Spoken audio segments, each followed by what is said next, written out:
The year is 1342, and the sun has long since surrendered its brief, pale reign over the English countryside. We find ourselves within the thick, limestone walls of a remote manor house, nestled deep within the undulating hills of the Cotswolds. Outside, the world has been reduced to a monochrome study in twilight blues and charcoal grays. The air is perfectly still, held in the breathless suspension that precedes a heavy snowfall. There is no wind to rattle the heavy oak shutters, no breeze to stir the skeletal branches of the ancient elms that stand like silent sentinels around the perimeter of the courtyard. Inside the solar, a private chamber high above the great hall, the atmosphere is one of profound, heavy stillness. The walls, 3 feet thick and cool to the touch, are draped with heavy wool tapestries that dampen every sound, creating an acoustic cocoon of absolute tranquility. We begin our journey by looking upward, toward the ceiling, where the massive, hand-hewn oak beams provide the skeleton for the roof above. Above those beams lies the focus of our evening's meditation, the slate roof. These slates were quarried many miles to the west, carved from the earth with patient, rhythmic strikes of a mallet and chisel. Each piece of stone is a unique specimen of geological history, a flat, heavy shard of compressed earth that has been layered, one over the other, in a pattern of protective scales. They are gray-blue in the dying light, a color that seems to shift between the shade of a pigeon's wing and the deep, bruised purple of a winter cloud. As the first few flakes of snow begin to descend, they do not fall with a rush. They drift. They are large crystalline structures heavy with moisture, falling vertically through the frozen air. One flake, then another, makes contact with the cold surface of the slate. The sound is almost imperceptible, a tiny, soft tick that exists on the very edge of human hearing. It is a sound so delicate that it requires one to still their breathing just to acknowledge its presence. The slate is cold, having lost the residual heat of the afternoon hours ago, and so the snow does not melt upon impact. It rests there, a tiny, white geometric marvel against the dark, textured stone. Gradually, the frequency of these tiny impacts increases. The tick becomes a hush. The sound is like the finest grain of sand being poured onto a velvet cushion. It is a dry, whispering sound, a communal murmur of millions of individual flakes finding their final resting place for the night. The slates, which were once smooth and reflective of the moonlight, begin to take on a matte finish as the white layer builds. You can imagine the microscopic landscape of the roof, the small ridges in the stone, the slightly uneven edges where one slate overlaps the next, and the way the snow begins to fill these tiny valleys. Inside the chamber, the only light comes from a single, thick beeswax candle and the dying embers of a small hearth. The candle flame is steady, a teardrop of warm gold that casts long, soft shadows across the floorboards. The wax pools slowly at the base of the wick, a translucent liquid that hardens into opaque, creamy ridges as it overflows.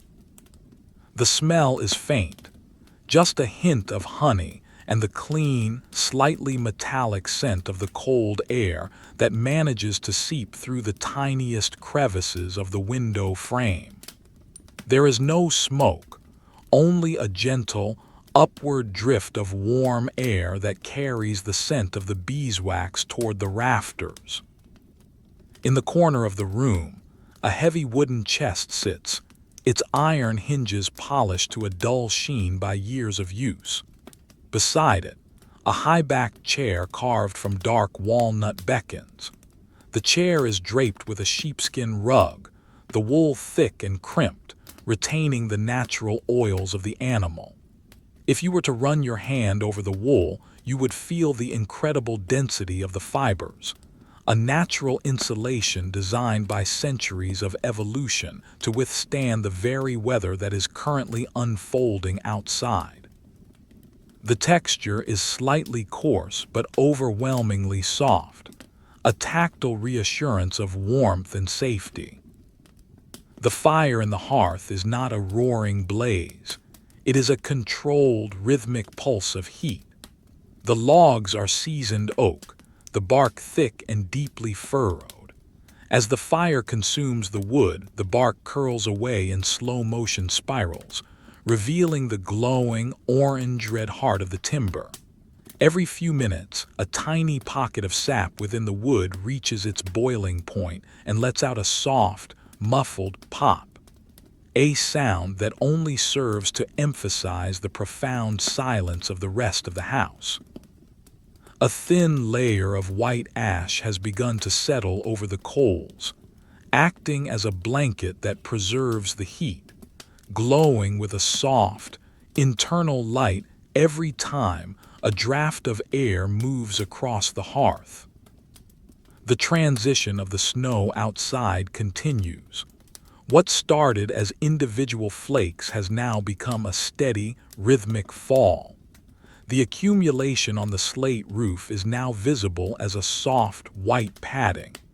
This layer of snow acts as a secondary insulator, further muffling the world outside. The sound of the snowfall has changed. It is no longer the sound of impact, but the sound of snow falling upon snow. It is a muted, muffled quality, a sonic softness that seems to press against the ears with a comforting weight. It is the sound of the world being tucked in, layer by layer, under a heavy, white quilt. Consider the logistics of the manor at this hour. In the kitchens below, the great hearth has been banked for the night. The heavy iron pots, scoured clean with sand and vinegar, hang from their hooks. The floor, made of packed earth and rushes, is silent. The servants have retired to their quarters, their movements slow and heavy with the day's labor. In the stables, the horses shift their weight in the straw, their breath rising in pale plumes of steam in the cold air. The oxen in the byre are silent, their massive bodies radiating a slow, steady heat that warms the enclosed space. Everything is in its place. The grain is locked in the granary, the salted meats hang in the larder, and the woodpile is stacked high against the outer wall, each log a promise of future warmth. Back in the solar, the focus remains on the microscopic and the mundane. On the small writing desk, there is a piece of parchment. It is made of calfskin, scraped thin and stretched until it is smooth and cream-colored. If you were to touch it, you would feel the slight grain of the skin, the organic irregularities that give it character. Beside it lies a goose feather quill, its tip cut to a precise angle. The ink in the small horn pot is dark and thick, made from oak galls and iron salts. It sits perfectly still, a dark mirror reflecting the candlelight. There is no urge to write, no need to record. The parchment simply exists, a potentiality in the stillness. The temperature in the room is perfectly balanced. Near the hearth, it is a dry, radiating heat that warms the skin and loosens the muscles. Further away, near the stone walls, the air is crisp and invigorating, a reminder of the winter's power. The interplay between these two temperatures creates a gentle circulation of air, a slow, invisible dance that keeps the atmosphere from feeling stagnant. The sound of the snow on the roof has reached a hypnotic consistency. It is a white noise, a frequency that matches the resting heart rate. Each flake is a tiny addition to the weight above, a weight that the massive oak beams carry without effort. These beams were selected for their strength and their history, harvested from the local forest and seasoned for years before being lifted into place. They have held this roof for a century, and they will hold it for centuries more. The wood is dark, almost black with age and the soot of 1,000 fires, but it is solid, unyielding, and dependable. As the night deepens, the blue light of the twilight has vanished, replaced by a deep, velvety blackness. But it is not a frightening dark. It is the darkness of a cocoon, the darkness of a seed buried deep in the earth, waiting for spring. The snow continues its descent, a silent, vertical journey from the heavens to the earth. On the slate roof, the layer is now several inches thick. The edges of the slates are no longer visible. The roof has become a singular, smooth plane of white, broken only by the chimney stacks from which the thinnest wisps of wood smoke escape, rising straight up into the frozen night. The silence is absolute. It is a silence that has a texture, a silence that you can feel against your skin. It is the silence of a world that has stopped moving, stopped striving, and simply is. The manor house, with its slate roof and limestone walls, is a vessel of stillness in a changing world. Inside, the beeswax candle has burned down by another half-inch, the wax forming a new landscape of drips and ridges. The fire in the hearth has settled further into its bed of ash, the glow a deeper, more resonant crimson. You can feel the weight of your own limbs, the way the chair supports your spine, the way the sheepskin rug provides a soft, frictionless barrier between you and the wood. Every breath you take is slow, measured, and effortless. The air you inhale is cool and clean. The air you exhale is warm and soft. The rhythm of your breathing begins to synchronize with the perceived rhythm of the falling snow, a slow, steady accumulation of peace. The mind drifts to the slate roof once more. Imagine a single slate tucked near the eaves. It is cold, heavy, and silent. It feels the light pressure of the snow above it, a gentle, cold embrace. It hears the muffled sounds of the house below, the structural creak of a cooling beam, the soft rustle of a tapestry moving in a phantom draft. The slate is part of a whole, a single scale in the armor of the house, doing its silent duty of keeping the interior dry and warm. It is a boring existence, perhaps, but it is one of absolute purpose and stability. In this space there is no time. There is only the present moment, expanded to fill the entire consciousness. There are no deadlines, no worries, no echoes of the day's toil. There is only the sound of the snow, the warmth of the fire, and the solid, unchanging reality of the stone and wood. The world outside is a distant memory, a cold, white abstraction that has no power over the sanctuary of the solar. The thick walls ensure that the cold remains an idea rather than a sensation. The candle flickers once, a tiny movement of the flame as it finds a microscopic pocket of air, and then it settles again, its golden light washing over the grain of the floorboards. The shadows move slightly, then become still. The silence deepens. The snow continues to fall. The slate roof continues to hold its burden.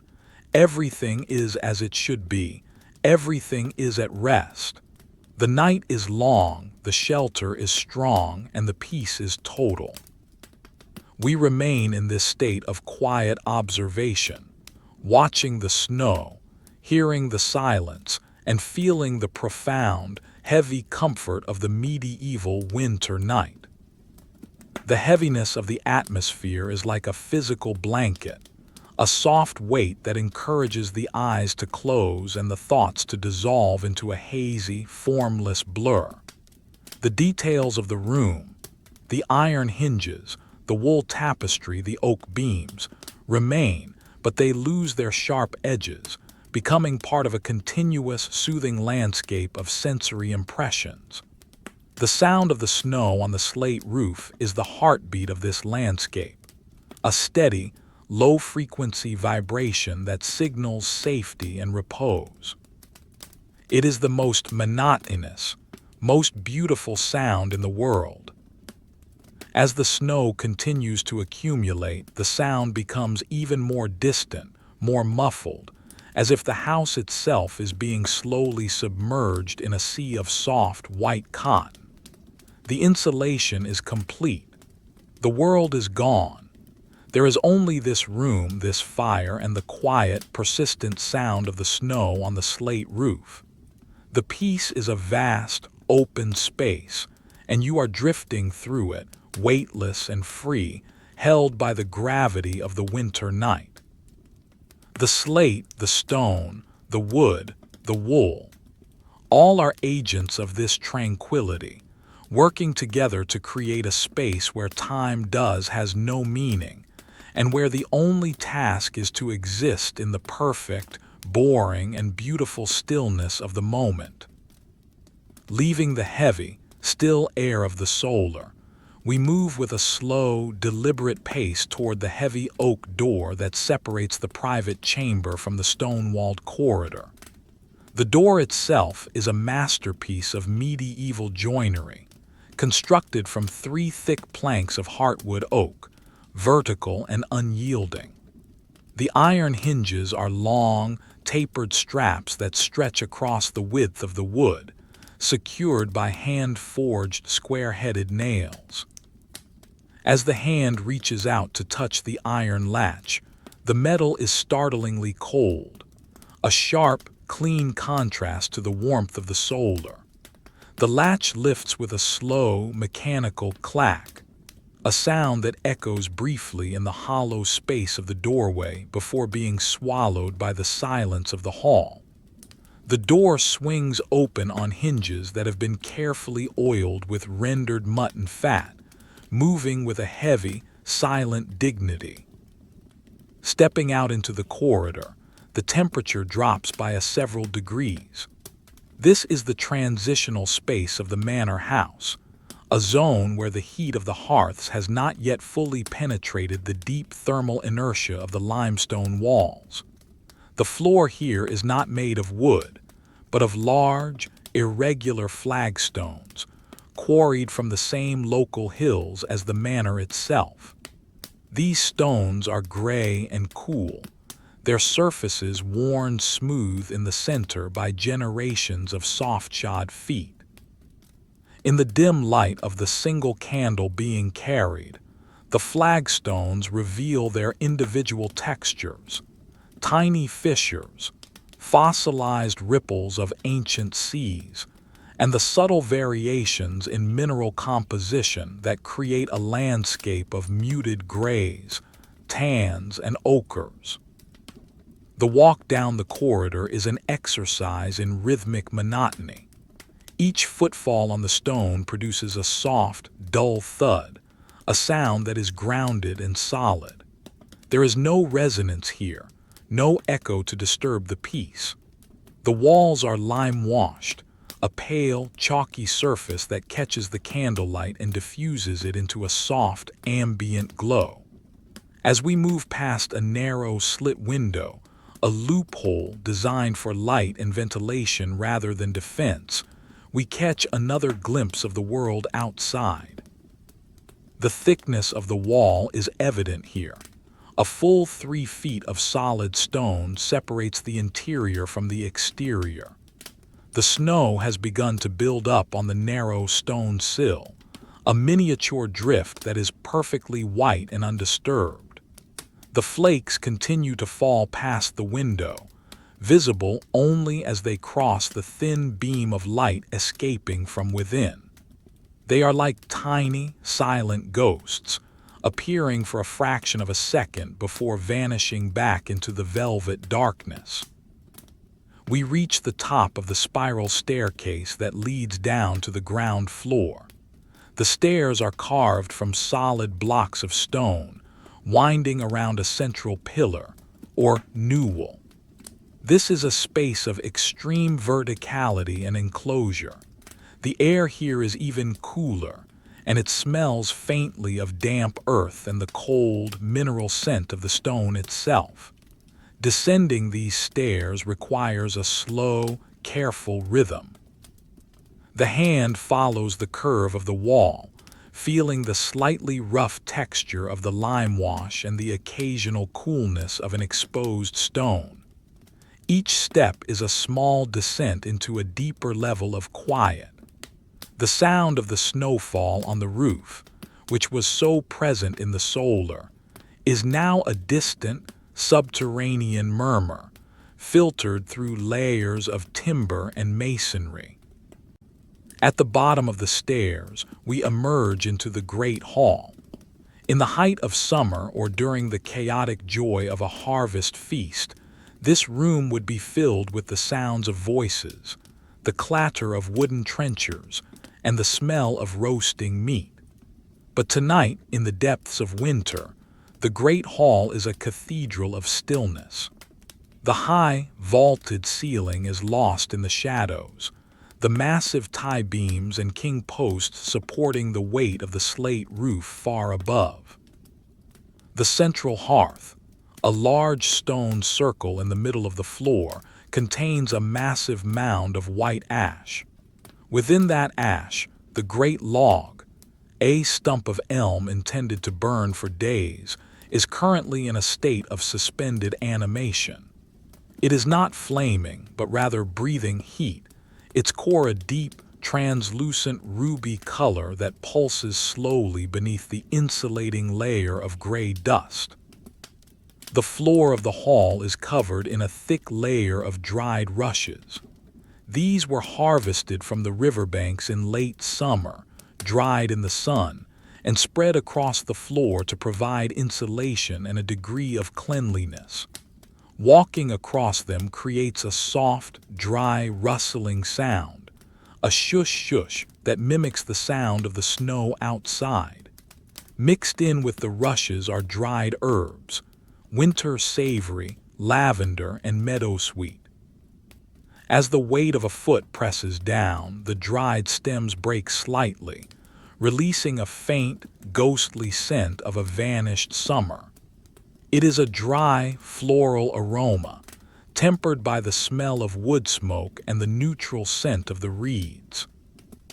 We move toward the screen's passage and enter the pantry and larder area.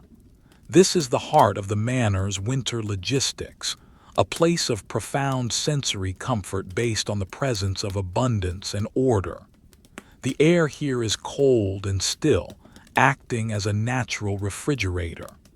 The walls are lined with heavy oak shelves, each one bowing slightly under the weight of the winter stores. There is a deep, satisfying silence here, the silence of things that are waiting. On the first shelf, there are several large wheels of cheese, wrapped in linen cloths that have been soaked in wax. These are hard, aged cheeses, the product of the lush spring pastures. Beside them sit crocks of salted butter, the lids sealed with a layer of rendered fat to keep the air out. The next shelf holds the grain, small sacks of rye, barley, and wheat, each one cinched tight with twine. If you were to run your hand over a sack, you would feel the individual grains within, a dry, shifting mass of potential energy. The texture of the coarse linen of the sacks is rough against the skin, a tactile reminder of the labor of the harvest. Further back in the larder, The salted meats hang from iron hooks in the ceiling. Hams, sides of bacon, and links of sausage have been cured in the smoke of the hearth and are now suspended in the cold air. They are dark, textured, and possess a deep, savory scent that is both earthy and comforting. Below them, on the cool flagstone floor, are the root vegetables. Baskets of turnips, parsnips, and onions sit in the shadows. The onions, with their papery, copper-colored skins, rustle slightly as the air moves. The turnips are earthy and solid, their skins dusted with the dry soil of the garden. The logistics of survival in 1342 are written in these objects. Every item represents a task completed, a day's work in the fields or the dairy, now distilled into a physical form that provides security against the winter. There is a deep, boring pleasure in the inventorying of these supplies. It is the pleasure of knowing that there is enough. Enough grain for the bread, enough wood for the fire, enough salt for the meat. The anxiety of the world is kept at bay by the physical presence of these mundane things. We take a small wooden bowl from a side table. The bowl has been turned on a lathe from a single piece of beech wood. It is smooth and warm to the touch, the grain of the wood following the curve of the vessel in a series of concentric circles. We move to a large ceramic jar and lift the heavy lid. Inside is a collection of dried apples, sliced thin and dried until they are leathery and concentrated. They have a faint, sweet, fermented smell. We place a few slices into the bowl, the sound of the dry fruit hitting the wood being a soft, hollow thud. Leaving the larder, we return to the great hall and approach the central hearth. Using a long iron poker, we gently stir the mound of ash. As the tip of the iron disturbs the surface, a small cascade of gray dust falls away, revealing the glowing heart of the elm log. A few tiny sparks dance upward, caught in the invisible draft of the chimney, rising like fireflies toward the dark rafters. We place a few smaller pieces of split oak onto the coals. They do not catch fire immediately.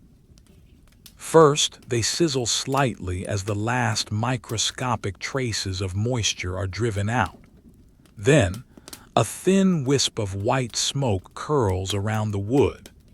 Finally, a small blue flame licks at the edge of the bark, turning to a bright, steady orange as the wood begins to give up its stored energy. The heat from the hearth is a physical presence, a radiating wave that warms the front of the body while the back remains in the cool air of the hall. It is a rhythmic, pulsing heat, much like the heartbeat of the house. We sit for a moment on a low wooden bench near the fire. The wood of the bench is old and dark, its edges softened by years of use. The heat begins to seep into the muscles, encouraging a deep, heavy relaxation. The mind begins to wander, following the patterns of the flames and the slow, upward drift of the smoke. Outside, the snow is still falling. We can hear it now, even here in the hall, because the world has become so quiet that the sound of the windless snowfall on the roof tiles above has become a constant, low-frequency hum. It is the sound of the slate being protected.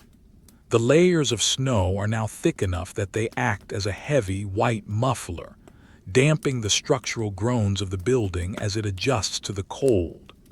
The roof is a vast, slanting plain of white, a silent landscape that mirrors the hills outside. The candle we carry has burned down further, the flame now dancing closer to the socket of the iron holder. The wax has formed a beautiful, complex sculpture of frozen drips, a record of the candle's journey through the night. The smell of the burning oak joins the scent of the beeswax and the dried herbs, creating a rich, olfactory tapestry that defines the interior of the manor. It is the smell of safety. We think again of the slate roof. Each slate is held in place by a single wooden peg, driven through a hole in the stone and hooked over a thin lath of oak.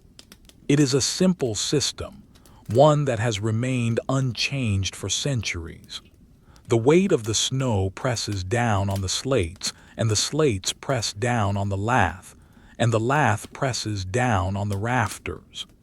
The entire structure is in a state of perfect, balanced compression. The roof is not just a cover.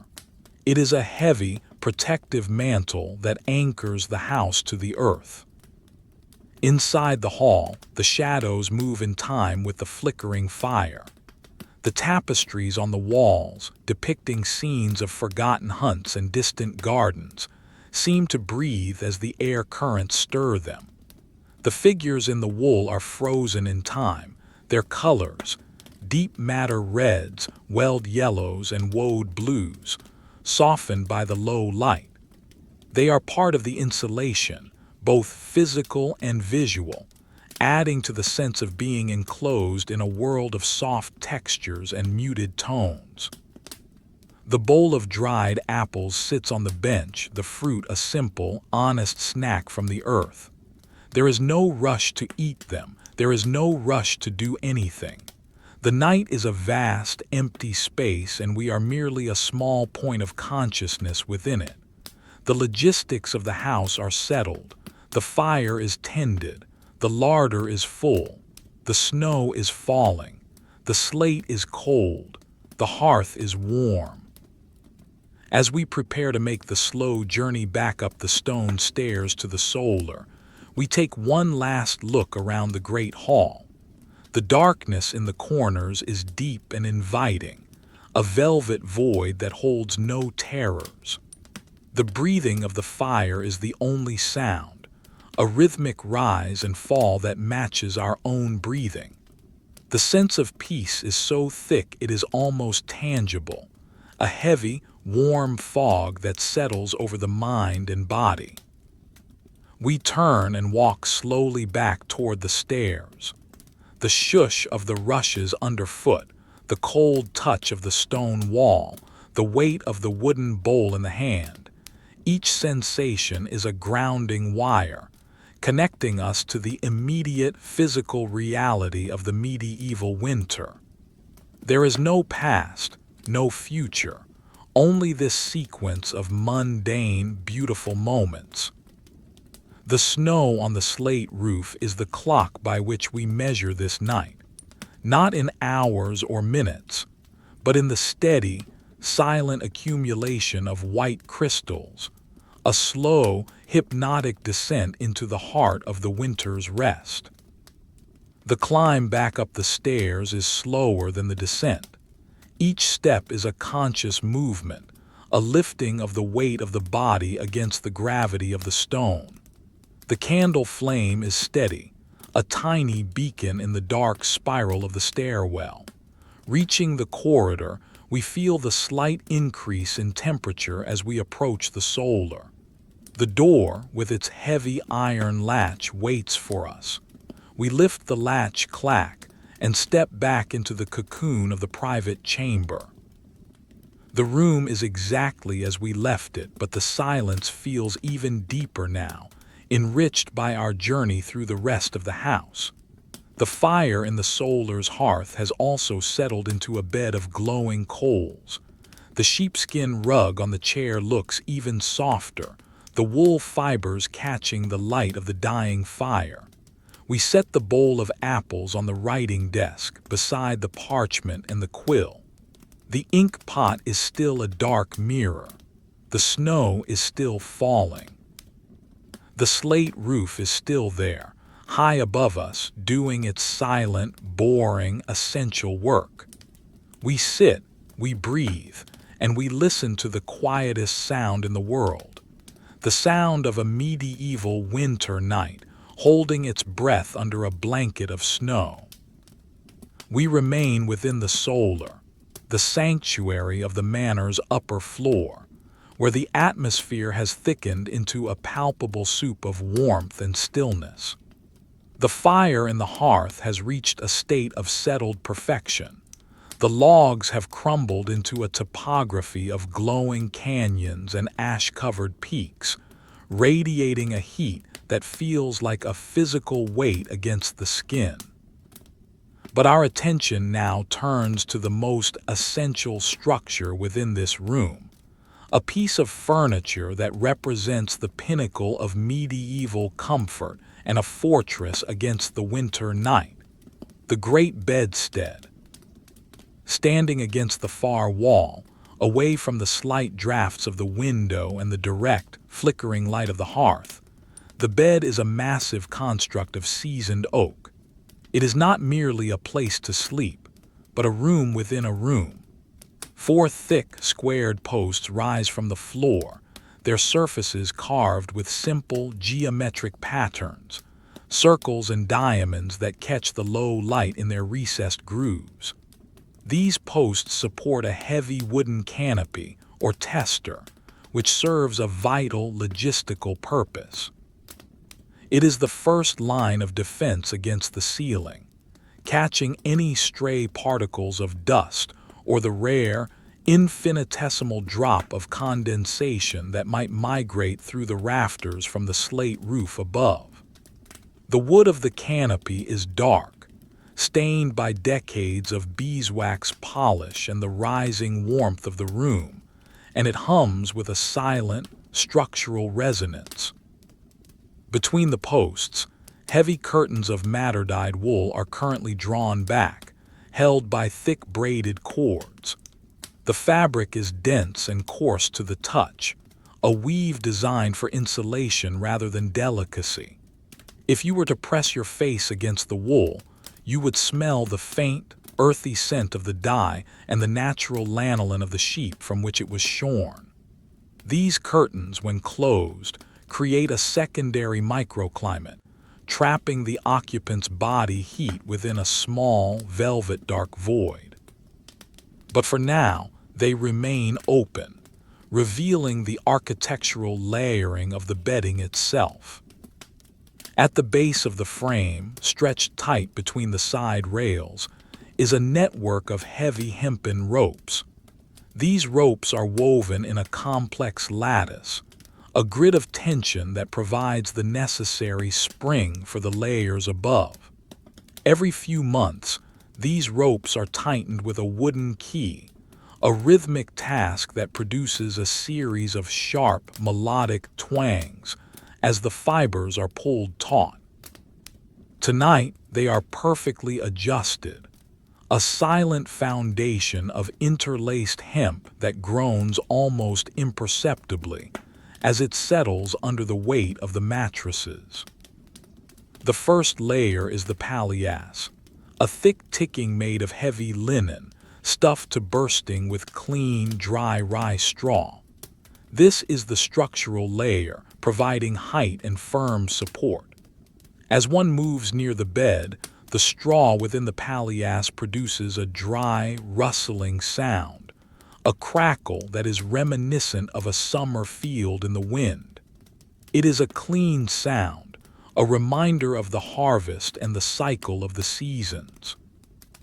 The straw has been carefully selected to be free of thistles and debris, ensuring a uniform density that prevents the cold air from rising from the floorboards below. Above the straw lies the feather bed. This is the heart of medieval luxury. It is a massive sack of fine linen, filled with the down of geese and ducks collected during the molting seasons. The loft of the feather bed is immense. It is a cloud of trapped air and microscopic fibers. When you press a hand into it, the surface does not resist. It yields slowly and luxuriously, the feathers shifting and sliding against one another with a soft, hushing sound. It is an insulator of unparalleled efficiency. designed to capture every watt of heat radiating from the human body and hold it in a cocoon of stillness. We begin the slow, rhythmic process of preparing the bed for the night, a series of mundane movements that are hypnotic in their repetition. First, we smooth the bottom sheet. This sheet is made of hempen cloth, a durable, slightly rough fabric that has been laundered with wood ash soap and rinsed in a stream. It smells of nothing but cold water and the outdoors. The texture is invigorating against the palms, a tactile grain that speaks of the loom and the field. We pull the corners tight, tucking the heavy fabric under the feather bed, feeling the weight of the down as we lift the edges. The sound of the linen sliding over the feathers is a low-frequency friction, a soft shurr that fills the quiet room. Next comes the top sheet, a finer grade of linen, perhaps flaxen, which has been stored in a wooden chest with dried lavender and rosemary. As it is shaken out over the bed, the air is momentarily filled with the scent of a summer garden, a ghostly, purple fragrance that cuts through the heavier smells of wood smoke and wool. The linen floats down onto the bed, settling slowly like a falling leaf. We smooth it with flat palms, moving from the center to the edges, a repetitive motion that clears the mind of any lingering thoughts. The fabric is cool to the touch, but it promises a rapid transition to warmth once the body is beneath it. Over the sheets, we layer the blankets. These are the true workhorses of the winter night. The first is a blanket in the original sense, undyed, cream-colored wool, thick and felted through years of use. It is heavy, providing a comforting pressure that grounds the body. The second is a coverlet of dark green wool, woven with a heavy twill pattern that gives it a ridged, architectural texture. Each blanket is smoothed in turn, the hands tracing the rectangular boundaries of the bed, ensuring that there are no gaps where the cold might seep in. Finally, at the foot of the bed, we place a pillion or fur rug. This one is made from the pelts of several foxes, stitched together with waxed linen thread. The fur is thick and variegated, ranging from deep russet to a pale, creamy white at the tips. Running a hand over the fur is a sensory experience of the highest order. It is incredibly soft, the individual hairs offering no resistance, yet it possesses a density that promises absolute thermal security. The fur catches the orange light from the hearth, the shadows dancing within the depths of the pelts, as if the animal itself were still breathing. The logistics of warmth are now complete. The bed is a mountain of soft textures, a carefully engineered stack of natural fibers designed to defy the freezing temperatures beyond the walls. We step back and look at the result of our labor. The bed looks solid, inviting, and profoundly boring. It is a monument to the necessity of rest. We move to the small window to perform the final check of the evening. The window is a narrow opening, glazed not with glass, which is a rarity for the great hall below, let alone the solar, but with a pane of translucent horn. This horn has been soaked, split, and scraped until it is thin enough to allow a ghostly, amber light to pass through. Tonight it is dark, but the internal light of the room reflects off its surface. In the corners of the window frame, where the stone meets the wood, a delicate lace of hoarfrost has begun to form. The crystals are geometric and sharp, growing in slow motion as the moisture of the room meets the intense cold of the exterior wall. We place a hand near the frame and feel the ghoster, the tiny, needle-thin draft of cold air that manages to find a way through the smallest of gaps. It is a refreshing sensation, a reminder of the power of the winter night. To counter it, we unroll a draft excluder, a long, snake-like tube of heavy canvas filled with dry sand. We place it along the sill, the sand shifting with a dull, heavy thud as it conforms to the shape of the wood. The draft is instantly silenced. The seal is complete. The sound of the snow on the slate roof has changed again. The layer of snow is now so thick, perhaps 4 or 5 inches, that the individual ticks of the flakes are gone. Instead, there is a profound, heavy silence, broken only by the occasional creak of the roof timbers. This creak is not a sound of distress, but of adjustment.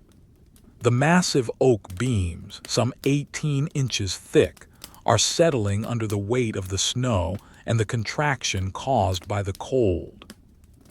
It is a slow, structural language, a deep groan that resonates through the walls of the house.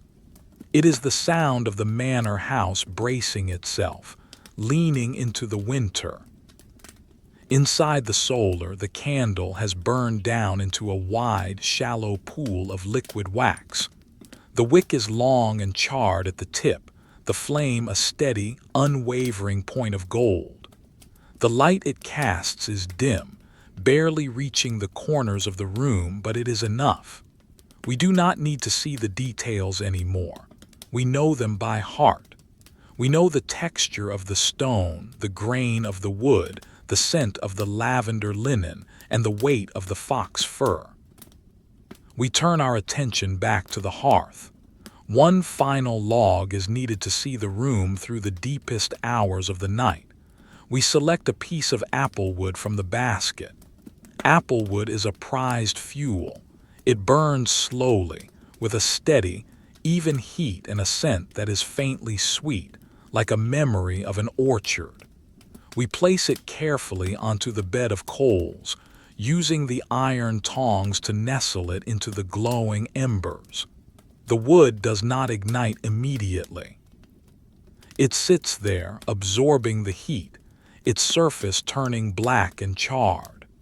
Then, a single, tiny flame emerges from a knot in the wood, a bright, concentrated point of energy that slowly spreads along the grain. The boringness of this moment is its greatest strength.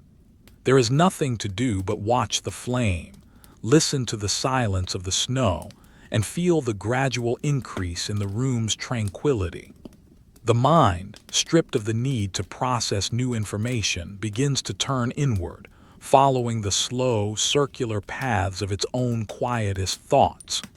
The logistics of the day are a distant memory. The logistics of tomorrow are a far-off abstraction. There is only the applewood, the feather bed, and the slate roof. We imagine the roof once more, a vast, white slope in the darkness. Every slate is now buried under a uniform blanket of snow. The edges of the house are softened, the sharp lines of the masonry blurred by the accumulation of white. The manor has become a part of the landscape, a stone outcrop in a sea of snow. And yet, beneath that cold exterior, the life of the house continues in a state of suspended animation. The heat of the solar rises, pressing against the underside of the roof boards, a gentle, invisible force that meets the cold of the snow. There is a deep, primal satisfaction in this contrast. The more the snow falls, the safer the interior feels. The colder the air outside becomes, the more precious the warmth of the hearth appears. The monotony of the winter is not a burden, but a gift, a time for the world to stop its frantic movement and simply exist. We sit in the carved walnut chair for a few more minutes, the sheepskin rug warming our back. The bowl of dried apples on the desk is a small, dark silhouette in the candlelight. The parchment remains blank, its surface a smooth, unwritten field of potential. The quill sits in its inkwell, a silent tool of a silent craft. Everything is in its place. Everything is at rest. The heaviness in our limbs is now undeniable. It is a pleasant weight, a signal from the body that the transition to sleep is near. The rhythm of our breathing has slowed to match the pulse of the fire, a long, slow inhale of warm, scented air, and a long, slow exhale into the stillness of the room. The sound of the snow on the slate roof is now more of a feeling than a sound, a low-frequency vibration of peace that resonates in the very marrow of the bones. As we prepare to finally extinguish the candle, we take a final, lingering look at the room. The bed, with its layers of linen, wool, and fur, is a vessel waiting to carry us through the night. The fire, with its new log of applewood, is a guardian that will watch over the darkness. The stone walls are a fortress that no winter can breach, and the slate roof, under its heavy burden of snow, is the shield that keeps it all whole. The world of 1342 is a world of small distances and slow speeds. It is a world where the texture of a blanket or the sound of a falling flake of snow is a significant event. In this boring reality, there is a profound depth of experience that is often lost in louder, faster times. Tonight, we embrace the slowness. We embrace the monotony. We embrace the quiet sound of the snow on the slate roof. The candle flame flickers as we lean toward it. The wax pool is a mirror, reflecting the gold of the light. With a soft, controlled breath, we blow out the flame. The room does not plunge into total darkness. Instead, it is filled with the deep, resonant glow of the hearth, a rich crimson light that softens the edges of everything it touches. The shadows are long and soft, moving gently in time with the fire. The scent of the extinguished wick, a sharp, clean smell of charred linen and wax, lingers for a moment before being absorbed into the scent of the applewood. We move toward the bed, the rushes on the floor rustling one last time. The wood of the bed frame is solid and cool under our hand. As we climb into the layers of bedding, the straw palliasse crunches softly, and the feather bed rises up to meet us, a soft, white embrace. The weight of the wool blankets and the fox fur settles over us, a comforting, heavy pressure that signals the end of the day's journey. The world is now reduced to the space within the bed curtains. It is a dark, warm, and silent universe. Outside, the snow continues to fall on the slate roof, a silent, infinite descent. But here in the heart of the manor, there is only the warmth, the softness, and the absolute beautiful boredom of the winter night. The peace is total. The rest is earned. The story of the snow continues, but we are no longer its observers. We are part of the stillness itself. We step away from the immediate warmth of the hearth and the sanctuary of the bed, moving toward the outer edges of our awareness, where the manor house meets the frozen night. The focus shifts now to the logistics of the exterior, the heavy, structural reality that allows the interior to remain so profoundly still. To understand the peace of the solar, one must appreciate the silent labor of the walls and the vast, organized stores that lean against them. We descend once more, not to the great hall, but toward the service wing, moving through a narrow passage that leads to the heavy, iron-studded door of the rear courtyard. As the door is eased open, a slow, ponderous movement that requires the full weight of the shoulder against the oak. The first sensation is not the sound, but the sudden, sharp clarity of the air. It is a dry, biting cold that instantly crystallizes the moisture in the nostrils. The air in the courtyard is different from the air in the solar. It is stripped of all perfume, all smoke, and all humanity. It is the scent of absolute zero, a mineral-sharp ozone that smells of frozen stone and the high, thin atmosphere from which the snow descends. The courtyard is a square of white silence, enclosed by the high limestone walls of the manor. The snow here has not been disturbed for hours. It lies in a uniform, pillowy drifts against the foundations, softening the sharp right angles where the stone meets the earth. The sky above is a void of charcoal gray, so heavy with unfallen snow that it seems to press down upon the rooftops. And there above us is the slate roof once more. From this perspective, looking up from the ground, the roof is a vast, sloping mountain of white. The individual slates are invisible, buried under a layer of snow so thick that it overhangs the eaves in rounded, crystalline pillows. We move toward the wood store, our boots sinking deep into the fresh powder. The sound of the movement is a rhythmic, compressed crunch-hush, crunch-hush. It is a satisfying, heavy sound, the sound of millions of microscopic ice crystals being crushed together under the weight of leather and wool. Each step is a slow, deliberate investment of energy, a reminder of the physical reality of the winter.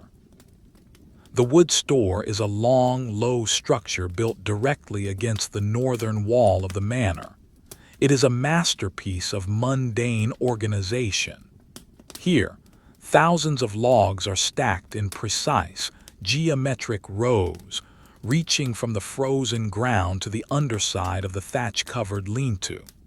This is the manor's battery, its stored sun warmth from years past, waiting to be released. The logistics of the wood pile are a source of deep, boring comfort. To the left are the logs of ash, the king of woods, which burn green or dry with a steady, bright flame.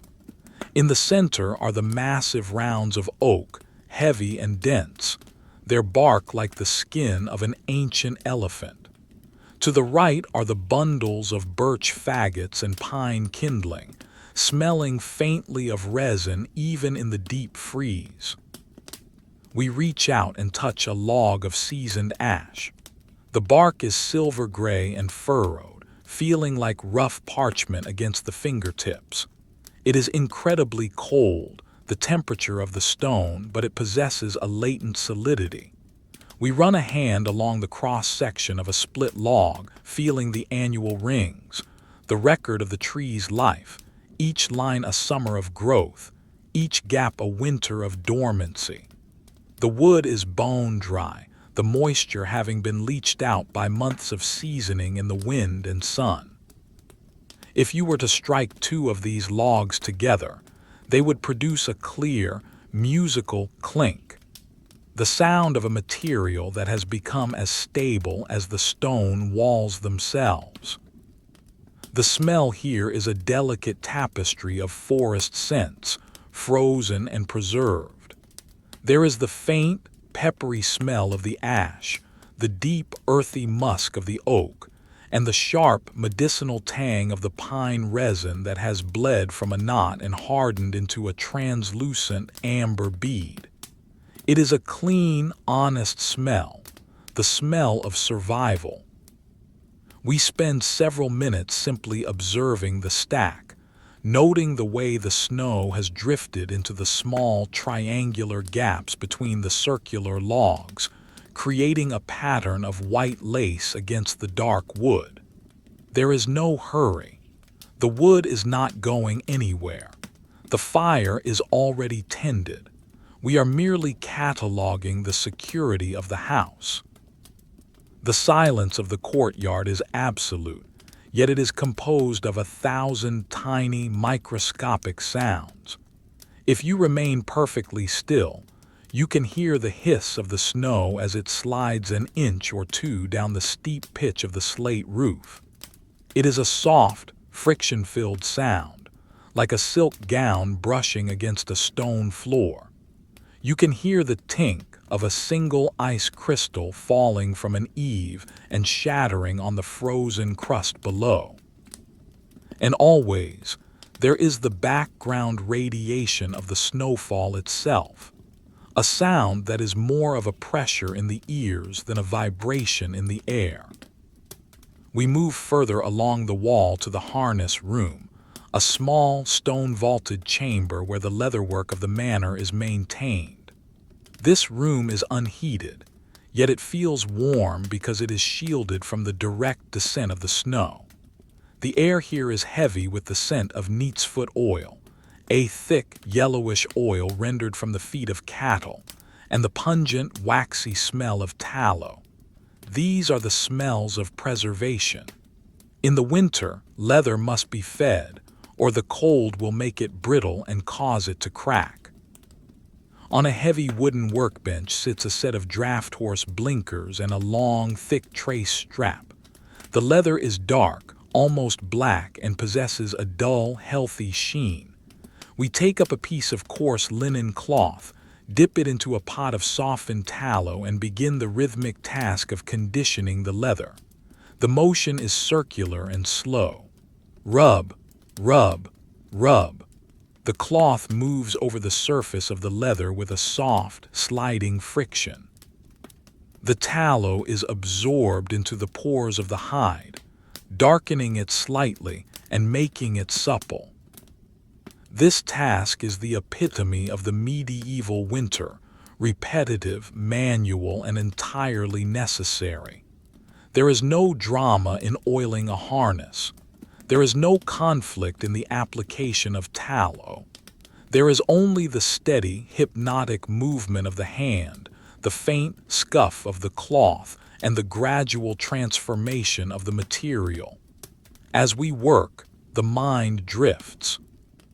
We think of the horse that wears this harness, a massive, feathered-hoofed Percheron, currently standing in the thick straw of the stable, its head low, its eyes closed, dreaming of the clover of June. The harness is the link between the animal and the earth, the tool that allows the fields to be plowed and the wood to be hauled. In the stillness of the winter, we maintain the tools of the spring. The iron buckles of the harness are cold and heavy. They have been forged in the village smithy, the hammer marks still visible in the dark metal. We wipe each buckle with an oily rag, feeling the weight of the iron and the precision of the pin. The clink of the iron rings against the wooden bench is a sharp, clean sound that punctuates the silence. It is a sound of utility and permanence. From the harness room, we look out back into the courtyard. The snow is now falling in even larger flakes, goose feathers, as the villagers call them. They are heavy and wet, sticking to the vertical surfaces of the limestone walls and the iron hinges of the doors. The manor house is slowly being encased in a shell of white. We look back up at the slate roof. The pitch of the roof is steep, designed specifically to shed the weight of the snow. Yet tonight the cold is so intense that the snow is anchoring itself to the stone. Consider the physics of that roof. Each slate, as we noted before, is a shard of metamorphic rock. It is composed of millions of microscopic layers of silt and clay, compressed over eons into a material that is both brittle and incredibly durable. The slates are riven, split by hand along their natural cleavage planes. This gives the surface a subtle, undulating texture, a series of tiny ridges and valleys. The snow fills these valleys first, smoothed out by the windless fall until the entire roof is a single, unified plain. The weight of this snow is immense. A roof the size of the manors might be carrying several tons of white weight by morning. And yet, the oak rafters beneath do not even groan. They were built for this. They have carried this weight for 100 winters, and they will carry it for 100 more. The monotony of the architecture is its strength. There is a profound comfort in the redundancy of the construction, the 3-foot walls, the massive beams, the overlapping slates. Everything is designed to survive. In a world of uncertainty, the manor house is a physical manifestation of enough. There is enough stone, enough wood, enough oil, enough time. We finish the trace strap and lay it aside. The leather is now plump with oil, protected against the frost. We wipe our hands on a piece of waste wool, the fibers catching the residual tallow. The task is done. The room is silent. The snow continues to fall. We begin the slow walk back toward the main house. Passing the stables, we hear a muffled thump from within, a horse shifting its weight in the deep bedding. Then the long, slow whoosh of a horse exhaling, a sound of profound contentment. The animals are safe. The logistics of the night are being handled by the building itself. As we reach the rear door of the manor, we stop for a moment to look back at our tracks in the courtyard. They are already being filled in. The deep, dark holes in the snow are being softened by the new fall, their edges blurring, their depths turning from shadow blue to white.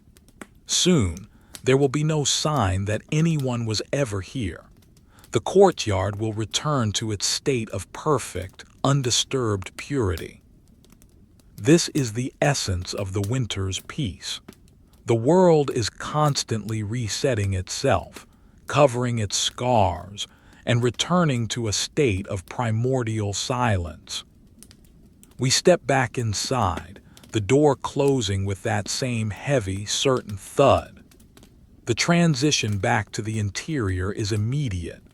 The cold is replaced by the lingering, ambient warmth of the stone. The sharp scent of the ozone is replaced by the soft, complex aroma of the house, wood smoke, dried herbs, and the faint, sweet smell of the beeswax candle we left burning in the solar. We move through the great hall once more. The fire in the central hearth has burned down even further, the elm log now a glowing skeleton of itself.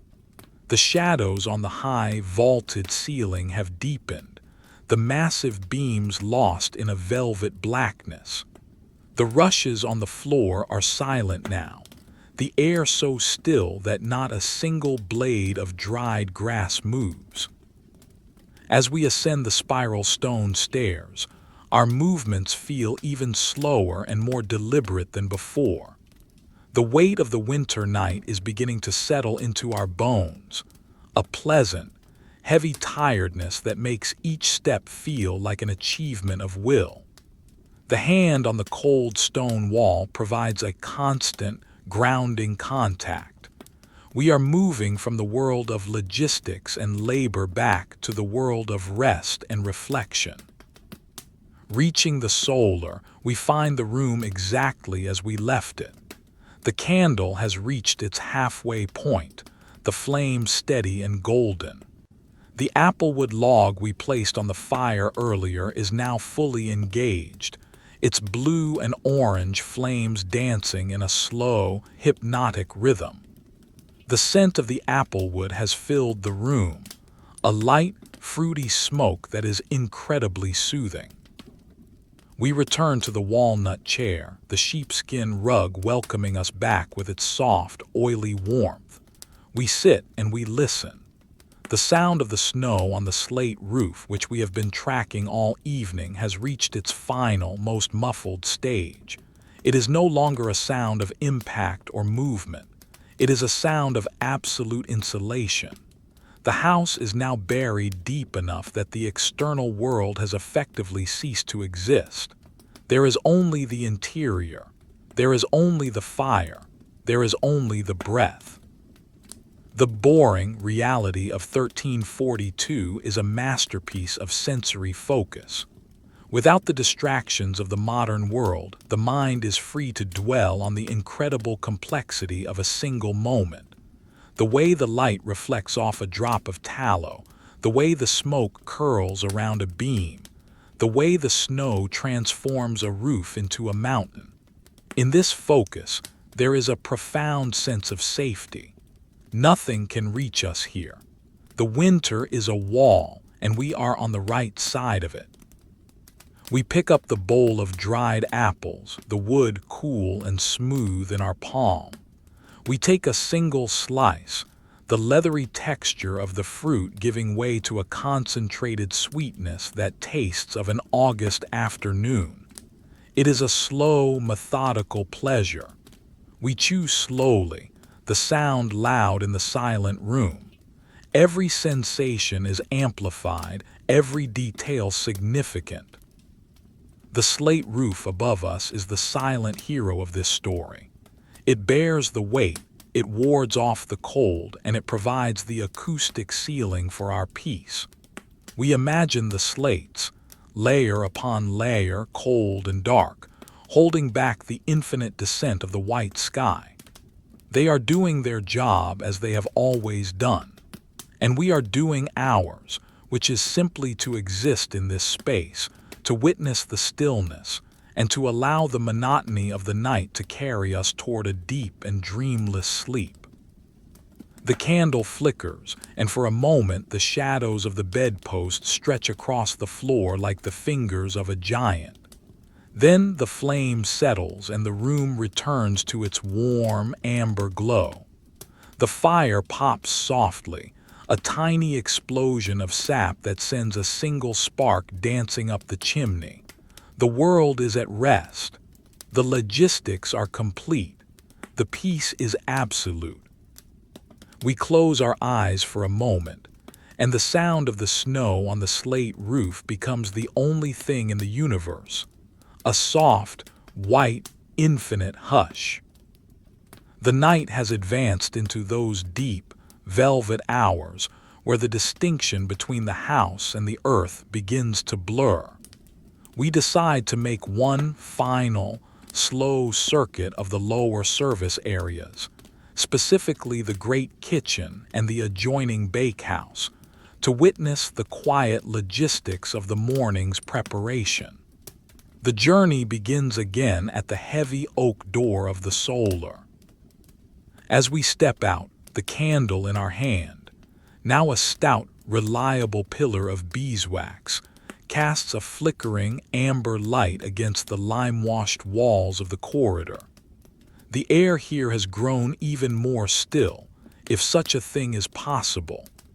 The thermal mass of the limestone walls is now fully charged with the cold of the external night, yet the interior remains a pocket of preserved, stagnant warmth. We descend the spiral stone stairs with a practiced, rhythmic caution. Each step is a solid, unyielding block of history. The central newel post, polished by the palms of several generations, feels like smooth, cold silk under the hand.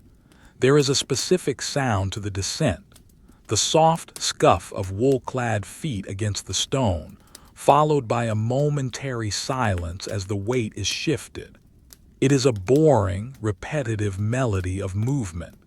Halfway down, the air changes. The dry, peppery scent of the great hall's fire is replaced by something denser, richer, and more humid.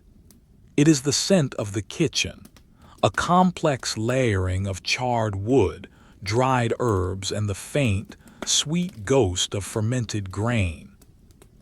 At the base of the stairs, we pass through a low, arched doorway into the kitchen. This is a cavernous space, dominated by a hearth so large that several men could stand within its stone embrace. The floor here is not flagstone, but a mixture of packed clay, oxblood, and fine river sand, beaten into a surface as hard and smooth as ceramic. It is a dark, matte floor that swallows the candlelight, providing a grounded, earthy foundation to the room. The great kitchen hearth is currently in its slumbering state. The massive iron spits, used during the day to roast entire haunches of venison or beef, have been removed and lean against the wall like the spears of a resting army. The back of the hearth is coated in a thick, velvety layer of soot, a carbon landscape of deep blacks and charcoal grays. If one were to touch it, the soot would feel like the finest silk powder, a microscopic residue of 1,000 fires. Within the hearth, a bed of coals the size of a wagon wheel glows with a low, internal intensity. There are no flames now, only the breath of the heat. Every few seconds, a faint, rhythmic tink resonates from the cooling iron fire dogs, the metal contracting as it slowly releases the day's energy. We move toward the long, heavy preparation table that stands in the center of the room. It is a single slab of elm, 4 inches thick and 10 feet long. The surface is a map of the kitchen's history, worn into gentle hollows and ridges by decades of scrubbing with sand and water. The grain of the wood is broad and wavy, a tactile landscape that feels warm and organic. On the table sits a large wooden dough trough, or mound. Inside, a massive mound of rye and wheat flour dough is currently undergoing its first rise. This is a scene of profound, silent growth. The dough is covered with a heavy linen cloth, a fabric so coarse it is almost like canvas. We lift a corner of the cloth to observe the process. The dough is a pale, creamy tan, its surface smooth and slightly taut. As the wild yeasts within the grain consume the natural sugars, the dough breathes, expanding with a slowness that is nearly imperceptible to the human eye. It is a biological clock, a steady, boring progression of life in the heart of the winter night. The smell is intoxicatingly simple. The sharp, tangy scent of the sourdough starter, the earthy sweetness of the rye, and the clean, dusty smell of the flour. Beside the trough sits a smaller bowl containing the barm. The frothy, active yeast skimmed from the top of the ale vats in the brewing house. It is a living thing, a microscopic forest of activity that produces a faint, rhythmic fizzing sound if you lean in very close. It is a sound of productivity without effort, a low-frequency hum of transformation. We move to the corner of the kitchen where the water cistern is located. This is a deep, rectangular tank carved directly into the thickness of the stone wall, fed by a lead pipe from a mountain spring further up the hill. The water within is perfectly still, a dark, reflective mirror that holds the image of our candle flame with absolute clarity.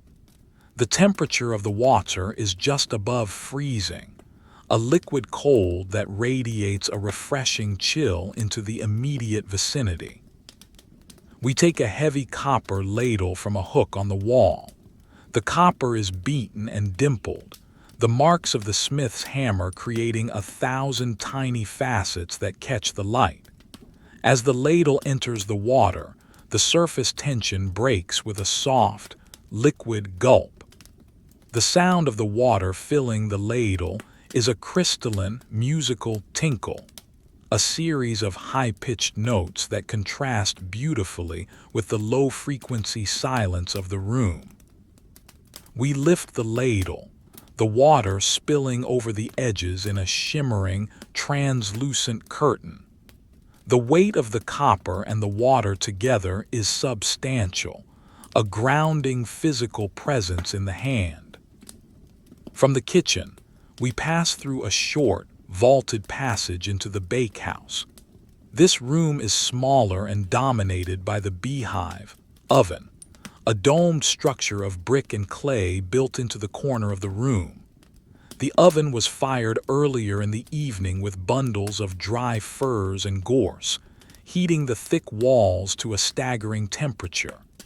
The fire has long since been raked out, and the interior has been swept clean with a wet mop of rags, but the thermal mass remains.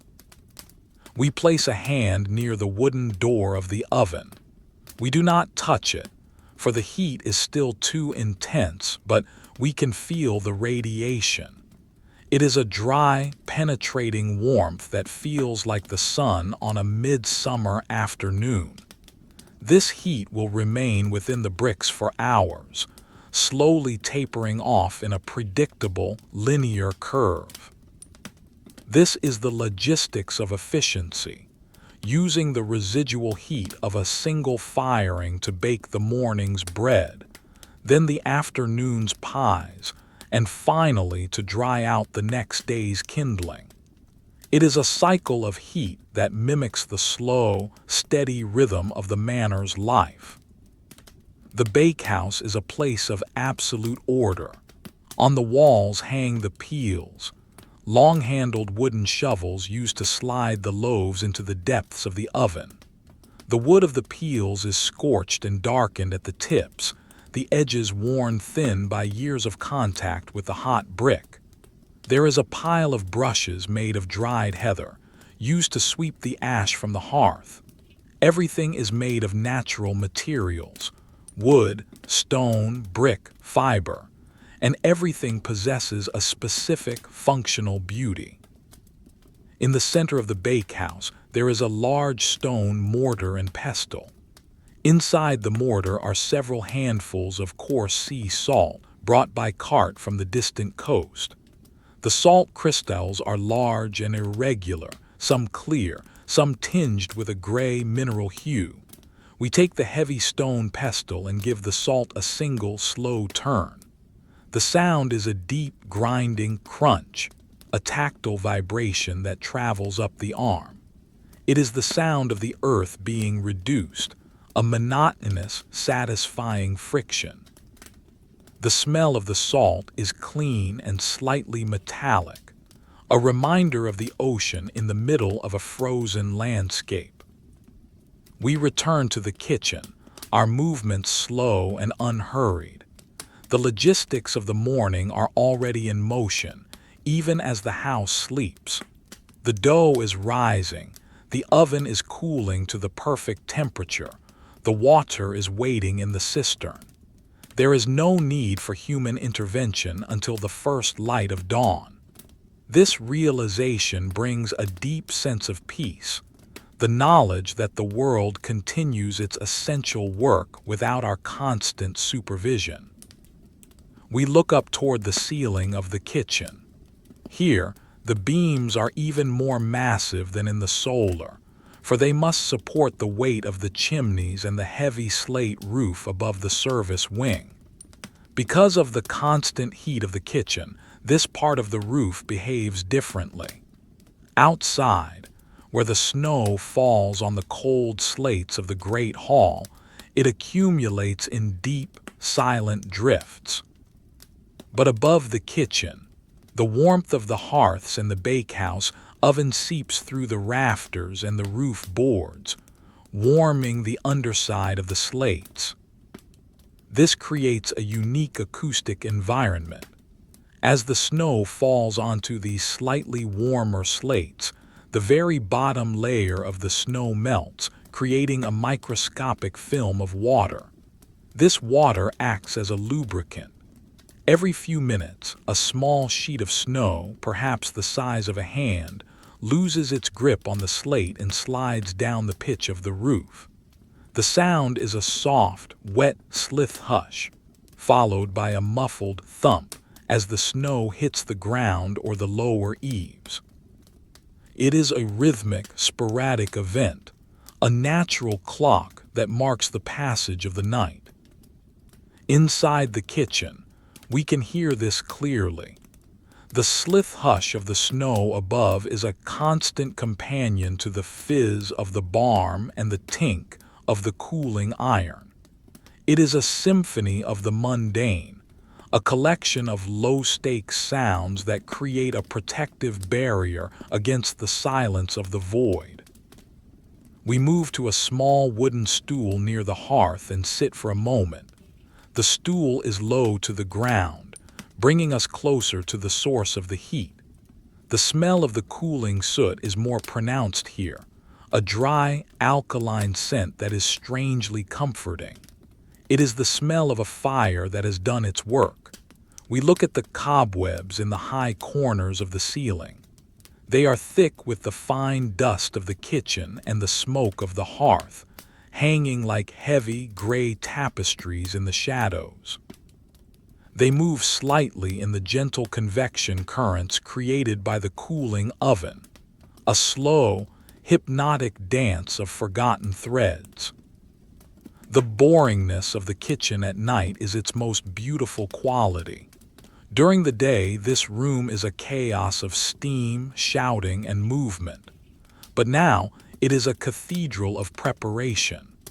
Every object, the copper ladle, the elm table, the stone mortar, is at rest, yet each one is part of a larger, silent system of survival.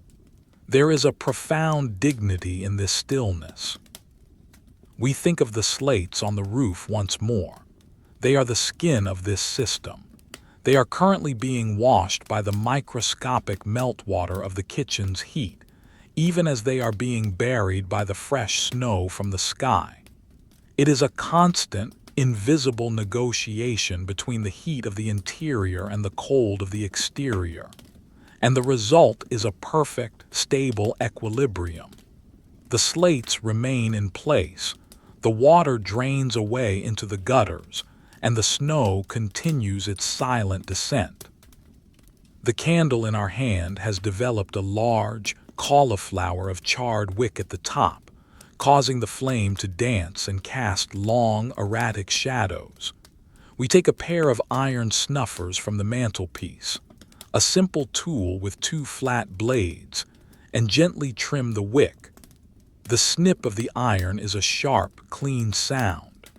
The flame immediately becomes steady, a bright, unwavering point of light that illuminates the grain of the elm table and the weave of the linen cloth over the dough. The heaviness of the night is now profound. The kitchen, with its deep shadows and its rhythmic, internal sounds, feels like the very womb of the manor. It is the place where the raw materials of the earth, grain, water, salt, wood, are transformed into the sustenance of life. And tonight, that transformation is happening with a slow, beautiful monotony. We stand and begin the slow journey back toward the great hall. As we leave the kitchen, we take one last look at the dough trough. The linen cloth has risen another half-inch, the shape of the mound beneath it slightly more rounded, more substantial. The sourdough is doing its work. The oven is waiting. The water is still. Walking through the great hall, we notice that the frost on the interior of the high windows has grown. The ferns of ice are now thick and opaque, blocking any view of the darkness outside. The hall is a sealed vessel, a stone ship sailing through a sea of snow. The sound of the slith hush from the kitchen roof is now a distant memory, replaced by the deep, atmospheric silence of the main structure. We ascend the spiral stairs for the final time. The stone feels familiar now, a known landscape that our feet navigate without thought. Reaching the solar, we find the air exactly as we left it, warm, scented with applewood and perfectly still. The fire in the hearth is a bed of glowing jewels, the light soft and red. We return to the chair, the sheepskin rug still holding the warmth of our body. We sit and we listen. The sound of the snow on the slate roof above the solar is different from the sound above the kitchen. Here, there is no melting. The slates are as cold as the air. The snow simply accumulates, layer upon layer, a dry, vertical accretion of silence. It is a hush that has no end, a sound that stretches out toward the horizon. In this moment, the logistics of the house are a complete circle. From the wood store to the hearth, from the grain sack to the dough trough, from the slate to the rafters, everything is connected, everything is functioning, and everything is at rest. The boring history of the medieval winter is not a history of events, but a history of states. The state of being warm, the state of being fed, the state of being safe. We allow the mind to drift back to the image of the roof. Imagine the millions of flakes, each one a unique crystal of ice finding its place on the blue-gray stone. Imagine the weight, the pressure, the cold. And then imagine the interior, the warmth, the light, the scent of the applewood. The contrast is the very essence of comfort. It is the definition of home. The night continues. The snow continues. The slate roof continues to hold its burden. And we continue to exist in this perfect, monotonous peace, held by the gravity of the winter and the silence of the stone. The story of the snow is a story that never ends, a repeating cycle of descent and accumulation, and we are content to listen to its quiet, unending murmur. We return once more to the sanctuary of the solar, where the air is now so thick with the scent of applewood and beeswax that it feels like a physical embrace. The fire has settled into a steady, rhythmic pulse of crimson light, casting long, soft-edged shadows that dance slowly across the limestone walls.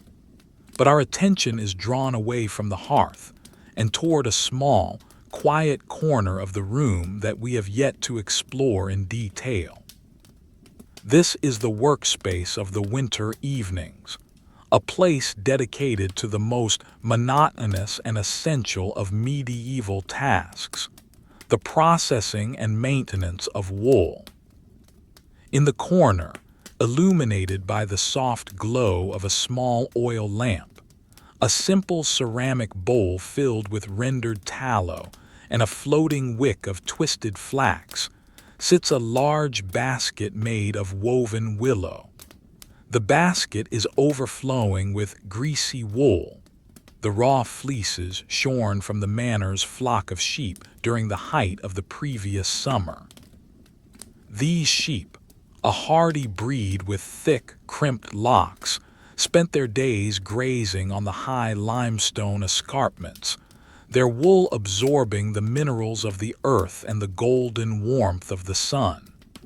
Now, in the dead of winter, that stored energy is being reclaimed. We reach into the basket and pull out a handful of the raw wool. The first sensation is its weight.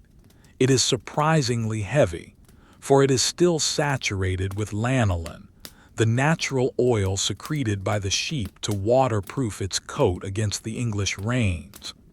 The texture is complex.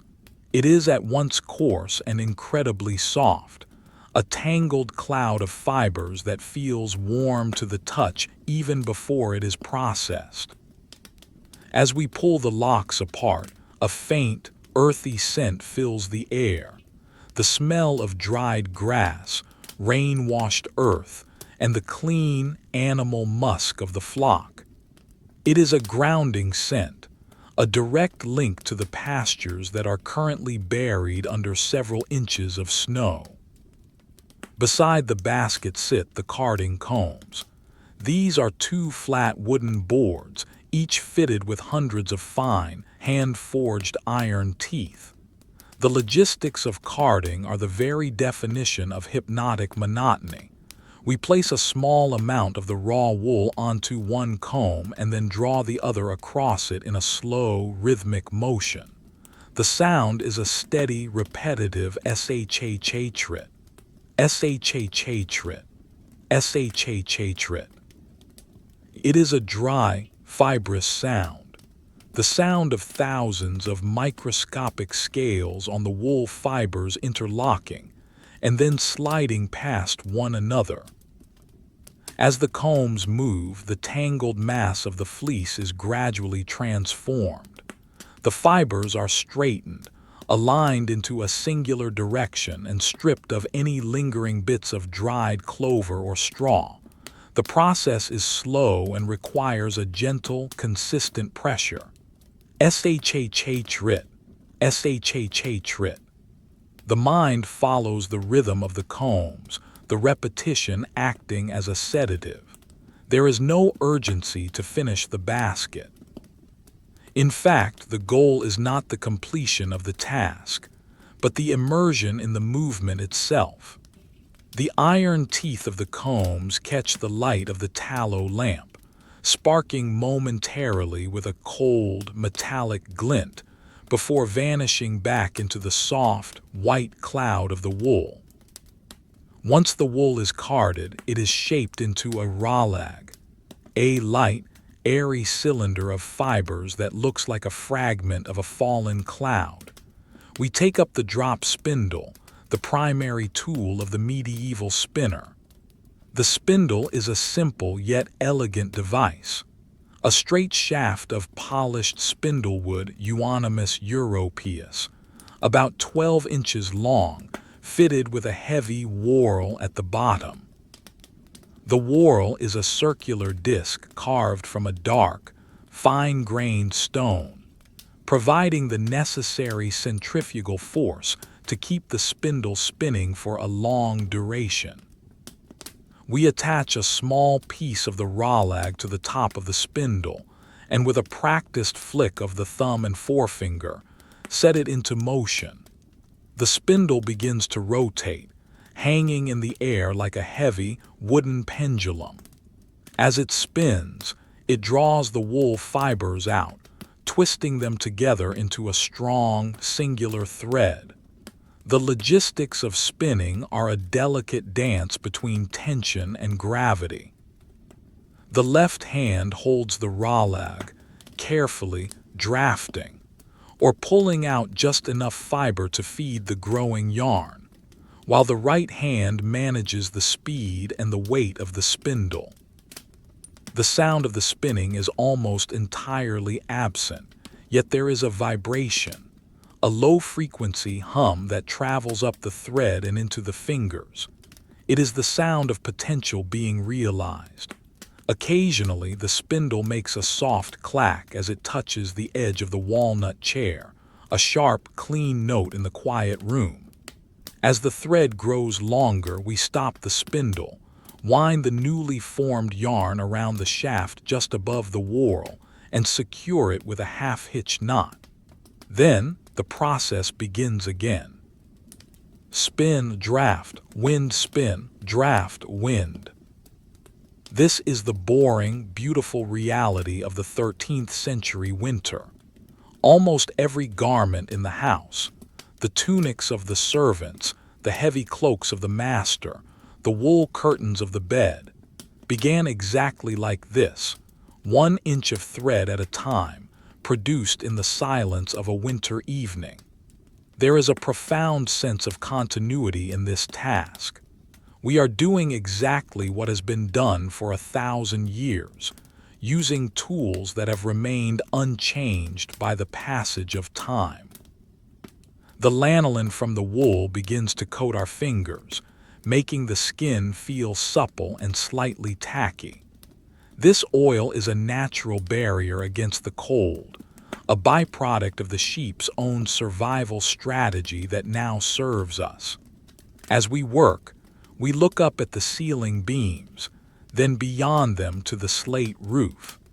The sound of the snow has become so muffled that it is now more of a psychological presence than a physical one. We know the snow is there, accumulating on the slates, pressing down with a silent, cold weight. But inside the solar, we are insulated by layers of history and labor. The monotony of the spinning is a shield.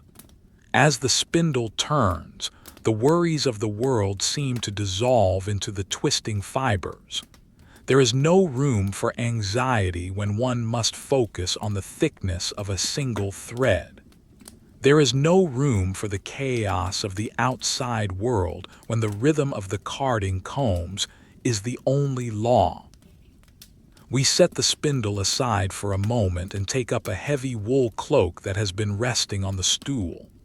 It is a deep, forest green garment, thick and felted to the point of being nearly waterproof.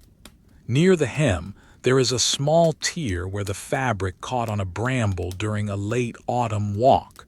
We prepare to mend it. The needle is made of polished bone, fine and sharp, with a small eye drilled through the end. The thread is a piece of the same wool we were just spinning, dyed with the fermented leaves of the woad plant to match the cloak. The logistics of mending are microscopic and deliberate. We push the bone needle through the thick fabric, the resistance of the wool providing a satisfying dull pop, as the point breaks through to the other side. We pull the thread through, the wool sliding against wool with a soft, hushing friction. Each stitch is a small, geometric repair, a tiny act of preservation. We work slowly, following the grain of the weave, ensuring that the new thread integrates perfectly with the old.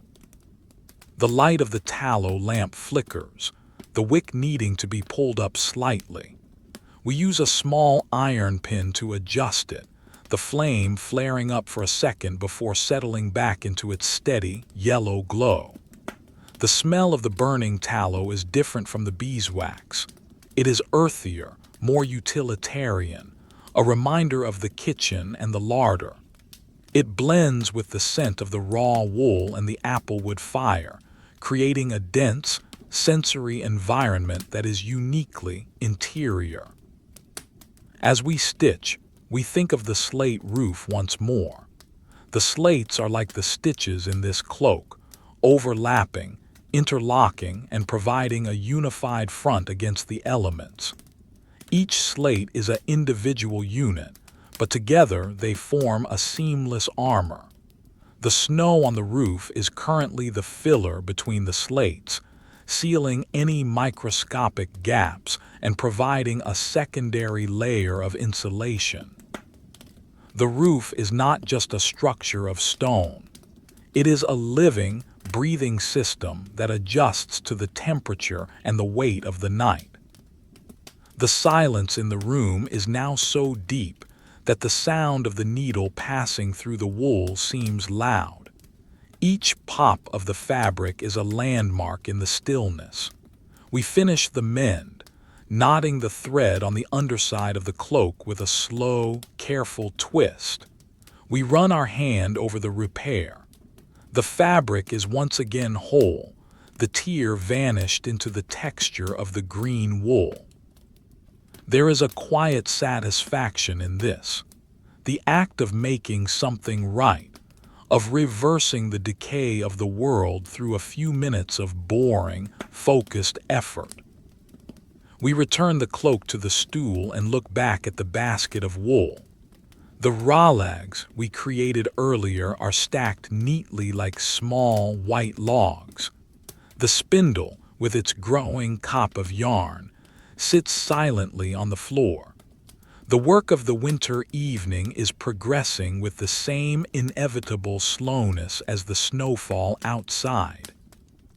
The boringness of this scene is its greatest gift to the spirit. In the modern world, we are often taught to fear the absence of stimulation, to avoid the repetitive and the mundane. But here, in 1342, the mundane is a source of profound security. The knowledge that we have enough wool to spin, enough thread to mend, and enough heat to keep the fingers supple is all the stimulation we require. The mind, freed from the need for novelty, finds a deeper level of engagement with the texture of the present moment. We move to the hearth and add a small handful of spent wool, the short, unusable fibers left over from the carding to the fire. They do not burn with a flame. Instead, they shrivel and char, releasing a sharp, pungent smell of burnt hair that quickly dissipates. The fire consumes the waste, returning it to the ash from which it will eventually help fertilize the kitchen garden. Everything in the manor is part of a cycle, a closed loop of energy and material that mirrors the turning of the seasons. The candle on the writing desk has burned down another inch. The pool of wax is now a perfect, golden circle, reflecting the light of the fire. We look at the parchment again. It is still blank, but it feels less like an empty space and more like a field of rest. We have no need to record our thoughts, for the thoughts themselves are as repetitive and steady as the spinning of the wool. We sit back in the walnut chair, the sheepskin rug once again cushioning our weight. The rhythm of our heart has slowed to match the rhythm of the carding combs. The sound of the snow on the slate roof, that muffled, high-altitude hush, is the only clock we need. It tells us that the night is still young, that the world is still white, and that the manor is still safe. The logistics of the evening are winding down. The wool is processed, the cloak is mended, the fire is fed. There is nothing left to do but exist. We allow the hands to rest in our lap, the fingers still feeling the ghost of the lanolin and the texture of the bone needle. The eyes soften, the details of the room blurring into a warm, amber haze. Imagine the roof one last time from this vantage point. High above the rafters, the slates are holding. They are cold, dark, and silent, but they are the reason we are warm. The snow is a heavy, white blanket, a gift from the sky that silences the world and allows the house to sleep. The quiet sound of snow on a medieval slate roof is not just a sound, it is a state of grace. It is the sound of the universe settling into its winter dormancy, and we are part of that settling. The fire pops one last time, a soft, muffled sound from deep within the applewood log. A single spark rises, circles the room in a slow, lazy arc, and then vanishes. The darkness in the corners of the solar is now absolute, a velvet curtain that draws the mind toward sleep. We are safe. We are warm. We are bored in the most beautiful way possible. The night continues its slow, white journey, and we are content to travel with it, one breath, one stitch, and one flake of snow at a time. The candle on the small writing desk has burned into a deep, translucent hollow, its flame protected from the slight movements of the air by a wall of its own golden wax. We turn our attention now to the quiet, intellectual logistics of the medieval winter, the preservation of thought, and the maintenance of the tools of record. In a world where the sun disappears by mid-afternoon, the management of light and the preparation of writing materials become tasks of profound, slow importance. We reach for a stack of parchment resting on the corner of the oak desk. This is not paper as we might understand it in a later age. It is vellum, fashioned from the skin of a young calf. To touch it is to feel the history of a life and the labor of a craftsman. The surface is incredibly smooth, yet it possesses a distinct, organic grain. One side, the hair side, is slightly darker, a creamy tan that retains the faint, microscopic pores where the animal's coat once grew. The other, the flesh side, is paler, almost white, with a texture like the finest, driest silk. The preparation of this vellum was a process of weeks. The skin was soaked in a bath of lime and water to loosen the hair, then stretched tightly over a circular wooden frame called a hearse. Using a crescent-shaped knife known as a lunellum, the skinner scraped the hide with rhythmic, hypnotic strokes, removing every imperfection until the membrane was translucent and uniform. As we run a thumb along the edge of the sheet, it produces a stiff, paper-like snap, a sound of tension and dryness that resonates in the quiet of the solar. The vellum is cold to the touch, having sat away from the hearth, but it quickly absorbs the warmth of the hand, becoming supple once more. Beside the parchment sits the inkhorn.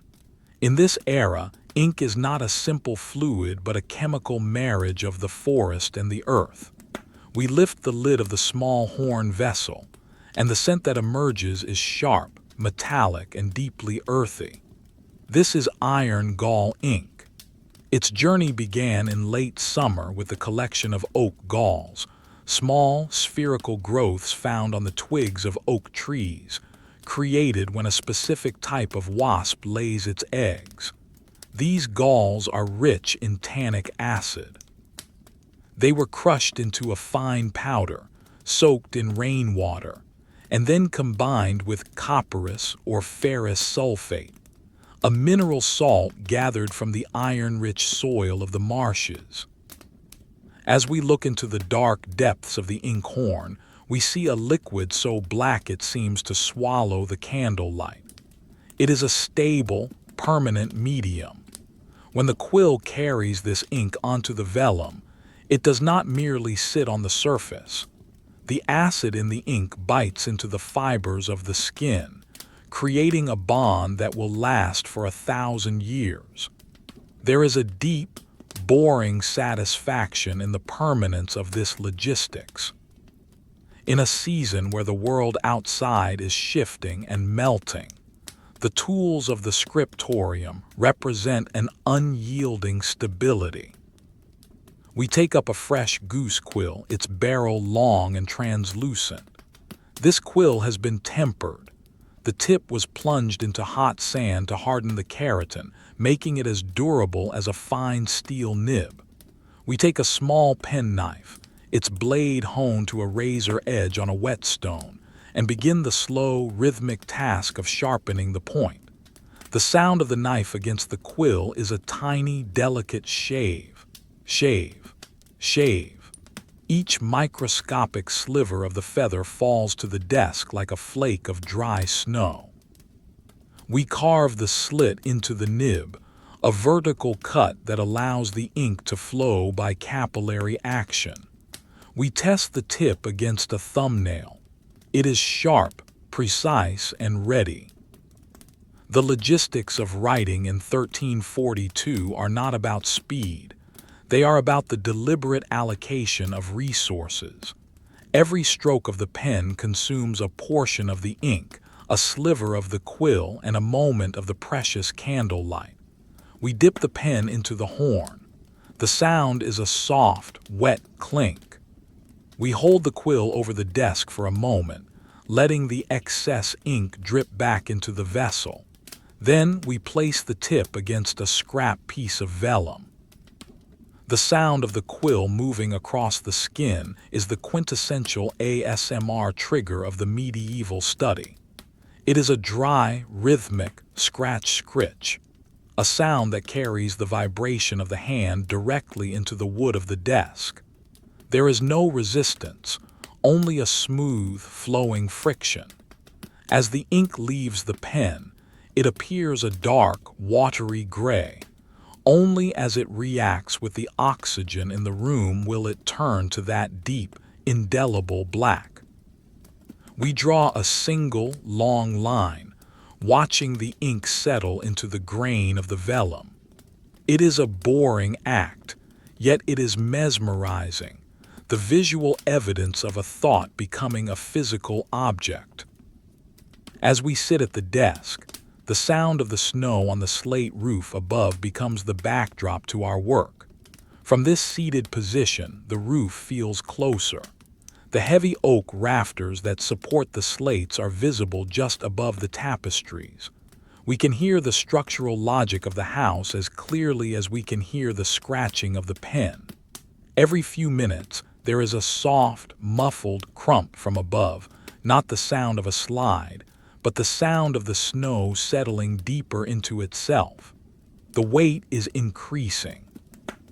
The insulation is thickening. We think about the slates themselves, those flat pieces of stone that protect this library of vellum and ink. Each slate was drilled with a single hole before being pinned to the roof. If you were to look at the underside of the roof from the attic space, you would see the thousands of small wooden pegs, made of heartwood oak or willow, that hold the entire stone skin in place. It is a forest of small, hidden anchors. There is a profound comfort in the redundancy of these pegs. If one should fail, the weight of the surrounding slates and the friction of the snow would keep the roof whole. It is a system built on the principle of collective stability. The logistics of light now require our attention. The beeswax candle is reaching the end of its useful life for the evening. We have a choice to make, a decision that defines the status and the economy of the manor house. We could reach for another beeswax candle, expensive, clean-smelling, and bright. Or we could use a rushlight, the lighting of the common folk and the service areas. We decide to prepare a rushlight just to experience its different quality. A rushlight is a simple but ingenious invention. It begins with the common pith rush, Juncus effusus, harvested from the damp margins of the manor's pond. The green outer skin of the rush was carefully peeled away, leaving only the white, spongy internal pith. This pith was then dipped multiple times into a pot of hot mutton tallow, the rendered fat of the sheep. We take a dried, tallow-soaked rush from a bundle on the wall and place it into a rush holder, an iron stand with a spring-loaded pincer. The rush is held at a 45-degree angle, too vertical, and it will burn too slowly and dimly. Too horizontal, and it will burn too fast and drip. We light the tip using the flame of the dying candle. The rushlight produces a different atmosphere entirely. The flame is larger and more orange than the beeswax, and it flickers with a rhythmic, crackling energy. The smell is more pungent, a savory, kitchen-like scent of rendered fat that reminds us of the connection between the livestock and the light. The rushlight hisses softly as the tallow melts and feeds the wick of pith. It is a busier, more vocal light, a humble companion for the quiet hours. The light from the rushlight casts a warm, flickering glow over the objects on the desk. The texture of the vellum is amplified, the shadows in the grain becoming deep and dramatic. We look at a book resting on a small lectern. It is a book of hours, a collection of prayers and psalms for the different times of the day. The cover is made of thick wooden boards, covered in dark, blind-tooled leather. The iron clasps that hold the book shut are cold and heavy. We unfasten the clasps, snap, snap, and open the book. The sound of the spine moving is a dry, structural groan, the sound of old leather and glue adjusting to the movement. The pages are thick and heavy, turning with a slow, deliberate flap. Inside, the vellum is decorated with illuminations, tiny, intricate paintings made with pigments derived from the earth and the sea. There is lapis lazuli for the blues, ground from a semi-precious stone brought from far-off lands. There is vermilion for the reds, made from crushed cinnabar. And there is gold leaf, beaten so thin that it flutters in the air like a metallic wing. The gold leaf catches the orange light of the rushlight, sparking with a sudden, artificial sun glow. The logistics of this book are staggering. Hundreds of hours of labor, the skins of dozens of calves and minerals from across the known world, all brought together to create a single object of devotion. In the silence of the winter night, the book feels like a living thing, a vessel of human intent that defies the cold and the dark. We run a finger over a capital letter, an A, that has been transformed into a twisting vine of blue and gold. The surface is slightly raised, the texture of the pigment distinct from the smoothness of the vellum. It is a boring, tactile pleasure, the simple act of touching a masterpiece in the dark. We do not read the words. The Latin is a familiar, rhythmic pattern of black ink that we know by heart. We simply appreciate the object, its weight, its scent, and its presence. Outside, the snow has reached a level of accumulation that has changed the acoustics of the room yet again. The sound of the hissing, rushlight is now the loudest thing in the solar. The world beyond the walls has been effectively deleted. The slate roof is now a heavy, white lid, sealing us into this chamber of light and memory. The monotony of the snow is a form of protection, a white noise that prevents the mind from wandering too far from the immediate circle of the light. We feel a deep, heavy sense of satisfaction in the logistics of the scriptorium. To have the means to record, to have the light to see, and to have the shelter to think, these are the true luxuries of the 14th century. The boring history of this room is the history of civilization itself, persisting through the frost and the silence. We decide to extinguish the rushlight, returning to the steadier, more dignified light of the hearth. We use a small iron snuffer to pinch the flame of the rush. The hiss stops instantly, and a thin ribbon of blue-gray smoke rises into the air, carrying the scent of the mutton tallow toward the rafters. The room returns to its amber-red glow, the shadows of the desk and the lectern stretching out across the floorboards. We move back to the walnut chair, the sheepskin rug still providing its oily, thick comfort. We sit and look at the blank sheet of vellum on the desk. It remains unwritten, a field of white that mirrors the landscape outside. There is no need to add to the world tonight. The world is full. The larder is full, the wood store is full, and the mind is full of the quiet, rhythmic sensations of the evening. We listen to the roof. The slate is silent. The snow is silent. The house is silent. The only sound is our own breathing, a slow and measured cycle that matches the pulse of the dying embers in the hearth. We are in a state of perfect, boring equilibrium. The logistics of the spirit are as well tended as the logistics of the manner. In this moment, we are struck by the beauty of the mundane. The way the inkhorn feels in the hand, the way the quill scratches the skin, the way the tallow smells as it burns, these are not distractions from life. They are life itself. They are the physical manifestations of our survival, the evidence of our place in the world. The medieval winter is not a time of deprivation, but a time of intense, focused appreciation for the things that remain. The heaviness in our limbs is now a constant, pleasant pressure. The transition to sleep is no longer a goal, but a natural progression of the stillness.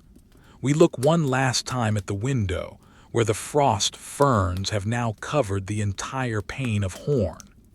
The outside world is a mystery, a white abstraction that we need not solve.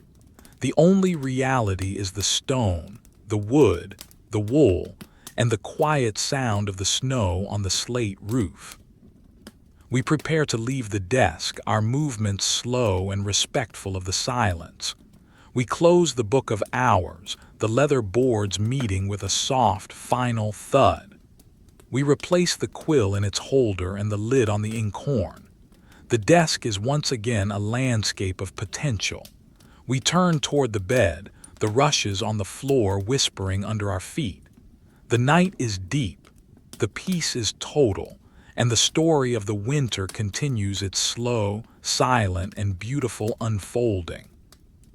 We leave the writing desk and the silent company of the book of hours, moving with slow, heavy steps toward the far side of the solar, where the shadows are deepest and the air is slightly cooler. Here, standing against the lime-washed stone wall, is the great wardrobe, not a room, but a massive, iron-bound chest made of heartwood oak. This chest is the treasury of the manor's soft goods, the repository for every piece of woven fabric that provides the household with its tactile comfort. In the hierarchy of medieval logistics, the management of textiles is a task of immense, boring importance, requiring a constant cycle of cleaning, airing, and orderly storage.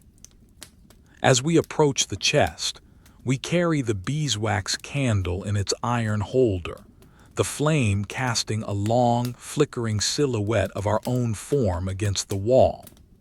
The chest is a formidable object, nearly 5 feet long and 3 feet high. It was constructed by a master joiner using dovetail corners, the wood fitted together with such precision that no nails were required for the main structure. Instead, the strength of the chest comes from the massive iron straps that wrap around its girth, secured by square-headed bolts. The iron is dark and slightly rough, having been treated with a mixture of beeswax and soot to prevent rust in the damp winter air. The key to the chest hangs from a thick leather thong at our waist. It is a barrel key, made of heavy iron, with a complex series of wards or notches cut into its bit.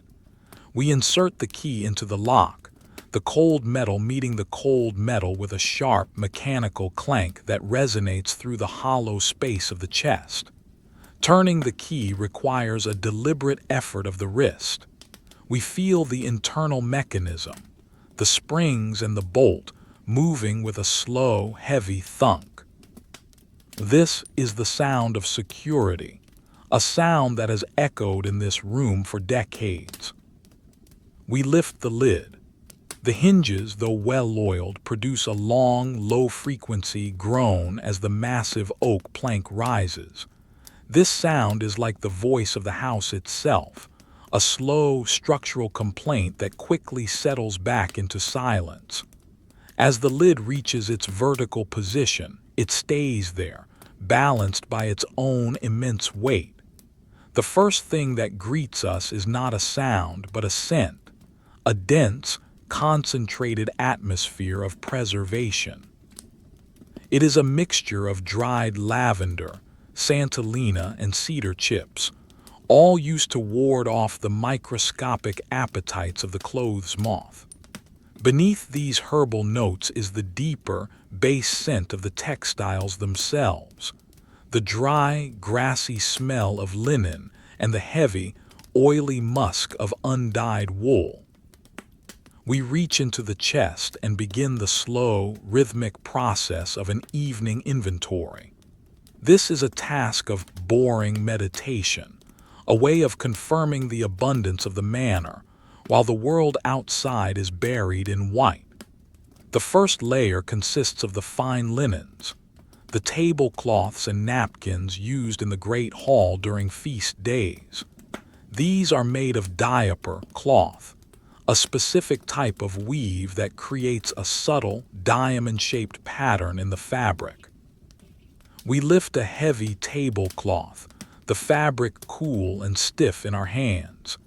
It has been starched with a paste made from wheat flour and smoothed with a mangling stone, a heavy, polished cylinder of glass or marble. The sound of the linen as we unfold it is a crisp, rhythmic shapping. It is a dry, clean sound, like the rustle of a bird's wing. We run our fingers over the diamond pattern, feeling the slight ridges of the weave. The fabric is white, not the brilliant, artificial white of a later age, but a soft, creamy bone white achieved through weeks of bleaching in the summer sun. We fold the cloth again, a slow and methodical movement that requires us to align the edges with geometric precision. As we press down on the folded linen, the air is forced out from between the layers with a soft, sibilant hiss. We place it back into the chest, the thump of the fabric hitting the layer below being a dull, satisfying sound of order. Next, we encounter the hempen cloth, the heavier, coarser sheets used for the servants' bedding and the kitchen towels. This material is the workhorse of the medieval household. It is rough to the touch, with a visible grain and occasional knots where the fibers of the hemp plant were spun unevenly. It feels invigorating against the skin, a tactile reminder of the labor of the retting and scutching of the hemp stalks. We count these sheets, moving them from one side of the chest to the other. 1, 2, 3. Each sheet makes a heavy shush as it slides across its neighbor. The monotony of the counting is hypnotic, a mental lullaby that reinforces the sense of safety. Beneath the linens lie the heavy woolens, the extra blankets and coverlets reserved for the deepest weeks of winter. These are massive, dense objects woven from the wool of the manor's own sheep. We pull one out, a blanket of deep madder red, the color of dried blood or dark earth. It is incredibly heavy, its weight a testament to the density of the wool. We shake it out, a slow, undulating motion that creates a low-frequency whoomp in the air. A few stray blossoms of dried lavender fall from the folds, scattering across the dark oak floorboards like tiny, purple grains of sand.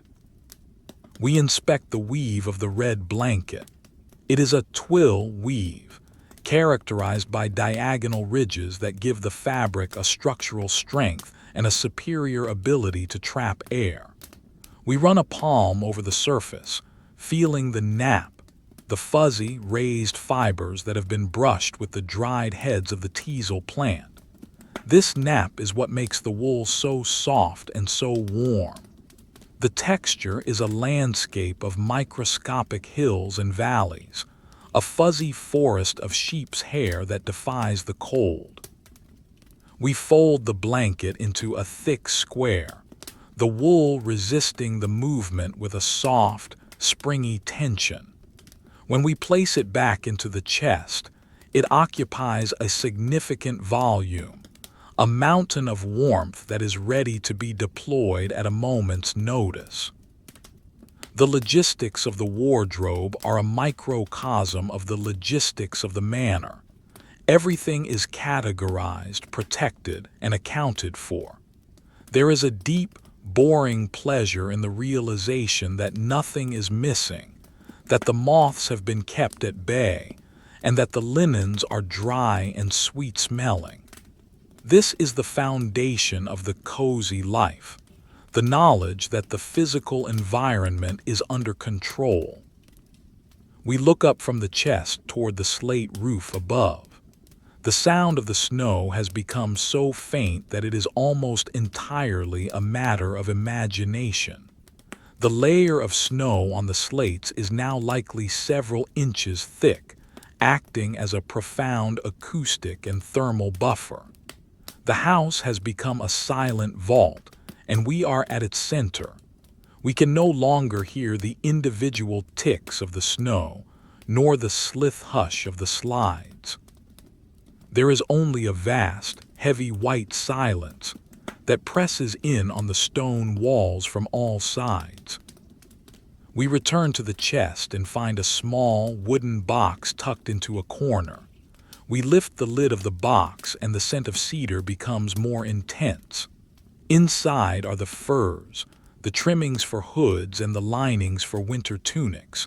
We take out a collar of squirrel fur, known in this time as vair. It is composed of dozens of small pelts, stitched together in a pattern of gray and white. The fur is incredibly soft, so light that it seems to have no weight at all. As we blow gently on the fur, the individual hairs move in a slow, shimmering wave, like a field of grass in a gentle breeze. This is the ultimate insulator, a material that trapped the heat of a living animal and now serves to trap ours. The sight of the vair reminds us of the connection between the manor and the wild world outside the walls. While we sit in the warmth of the solar, the squirrels and the foxes are navigating the same snow that falls on our roof. But for us, the animals have been distilled into these soft, functional objects, collars, linings, and rugs. There is a quiet, boring gratitude in this realization. We are part of a system that manages the resources of the earth to create a space of peace. We place the squirrel fur back into its cedar box and close the lid with a soft clack. We begin the process of closing the great wardrobe. We reorganize the layers one last time, ensuring that the heaviest woolens are at the bottom and the finest linens are on top. We scatter a few more handfuls of dried lavender over the fabric, the purple buds disappearing into the white and red landscape of the textiles. We reach for the heavy lid of the chest. As we lower it, the hinges produce that same long, low-frequency groan, a sound that seems to signal the end of the evening's labors. The lid meets the frame with a solid, echoing thud that vibrates through the floorboards and into the soles of our feet. We turn the iron key, clank, and feel the bolt slide home. The treasury is sealed. The fabrics are safe. The logistics are complete. We stand for a moment in the silence that follows, the candle flame steady in the still air. The room feels even more enclosed now that the chest is shut. The wardrobe stands like a silent sentinel against the wall, a monument to the order and the abundance of the house. We look at our hands, which are slightly dusty from the linen and fragrant from the lavender. We rub them together, the skin feeling smooth and warm. The fire in the hearth has settled further, the glowing coals now covered in a thick, protective blanket of white ash. The light in the room is a deep, resonant amber, the shadows soft and inviting. The boringness of the night has reached a peak. There is nothing left to count, nothing left to fold, and nothing left to mend. The world of action has completely given way to the world of being. We move toward the window one last time. The frost on the horn pane has thickened so much that it has created a three-dimensional landscape of ice, miniature mountains, frozen forests, and jagged plains. We place a finger against a clear spot near the edge, and the heat of our body melts a tiny circle through the ice. We peer through the hole, but there is nothing to see except the infinite, falling white. The snow is a wall, a curtain, and a shroud. It has erased the horizon and the hills. There is only the falling snow and the dark, silent shape of the eaves. We think of the slate roof, hidden beneath its white burden. Those slates are the skin of our world. They are the reason the linen in the chest stays dry and the lavender stays fragrant. They are currently enduring the weight of millions of snowflakes, holding back the cold with a silent mineral resolve. We feel a deep sense of kinship with the stone. Like the slates, we are simply holding our place, enduring the winter with a quiet, monotonous stability. We move back toward the walnut chair, the sheepskin rug waiting for us. We sit down, and the world seems to contract even further. The boundaries of our reality are now the walls of the solar, the warmth of the hearth, and the soft, white hush of the snow. The quiet sound of snow on a medieval slate roof has become the heartbeat of our existence. It is a slow, steady, and utterly predictable rhythm that promises nothing but peace. The candle on the desk flickers, the wick now very short. The wax has formed a beautiful, complex sculpture of frozen drips on the iron holder, a record of the candle's journey through the night. The smell of the honey and the tallow is faint but persistent. We take a slow, deep breath, the air cool in our throat and warm in our lungs. In this state of profound boredom, the mind begins to notice the most microscopic of details. We notice the way the light reflects off a single iron bolt on the wardrobe. We notice the way a tiny wisp of smoke from the hearth curls around the edge of a tapestry. We notice the rhythmic tick of a cooling beam in the ceiling. These are the landmarks of our peace. They are enough. The night is long and the snow is patient. It will continue to fall for hours, perhaps for days. But here, inside the limestone walls, time has no power. We are safe in the heart of the winter. The logistics are settled. The linen is folded. The fire is tended. The slate is strong. We allow our eyes to close, and for a moment we are no longer in the room but on the roof itself. We are a single slate, cold and dark, feeling the light, persistent pressure of the snow. We hear the muffled sounds of the house below, the thud of a chest lid, the clank of a key, the rustle of a sheet. And we feel the profound, heavy silence of the sky. It is a beautiful, boring, and perfect state of grace. We return to the chair, the warmth of the sheepskin rug seeping into our muscles. The fire pops softly, a tiny internal explosion of heat. The world is at rest. The story of the snow continues, and we are its silent, contented witnesses. The peace is absolute. The night is ours. We breathe in the lavender and the wood smoke, and we let the monotony of the medieval winter carry us toward the deep, dreamless rest of the stone. Leaving the settled comfort of the solar, we move toward a small, inconspicuous door set into the thickest part of the limestone wall, partially hidden by a heavy wool hanging. This is the entrance to the loft of the rafters, the high, triangular space directly beneath the apex of the slate roof.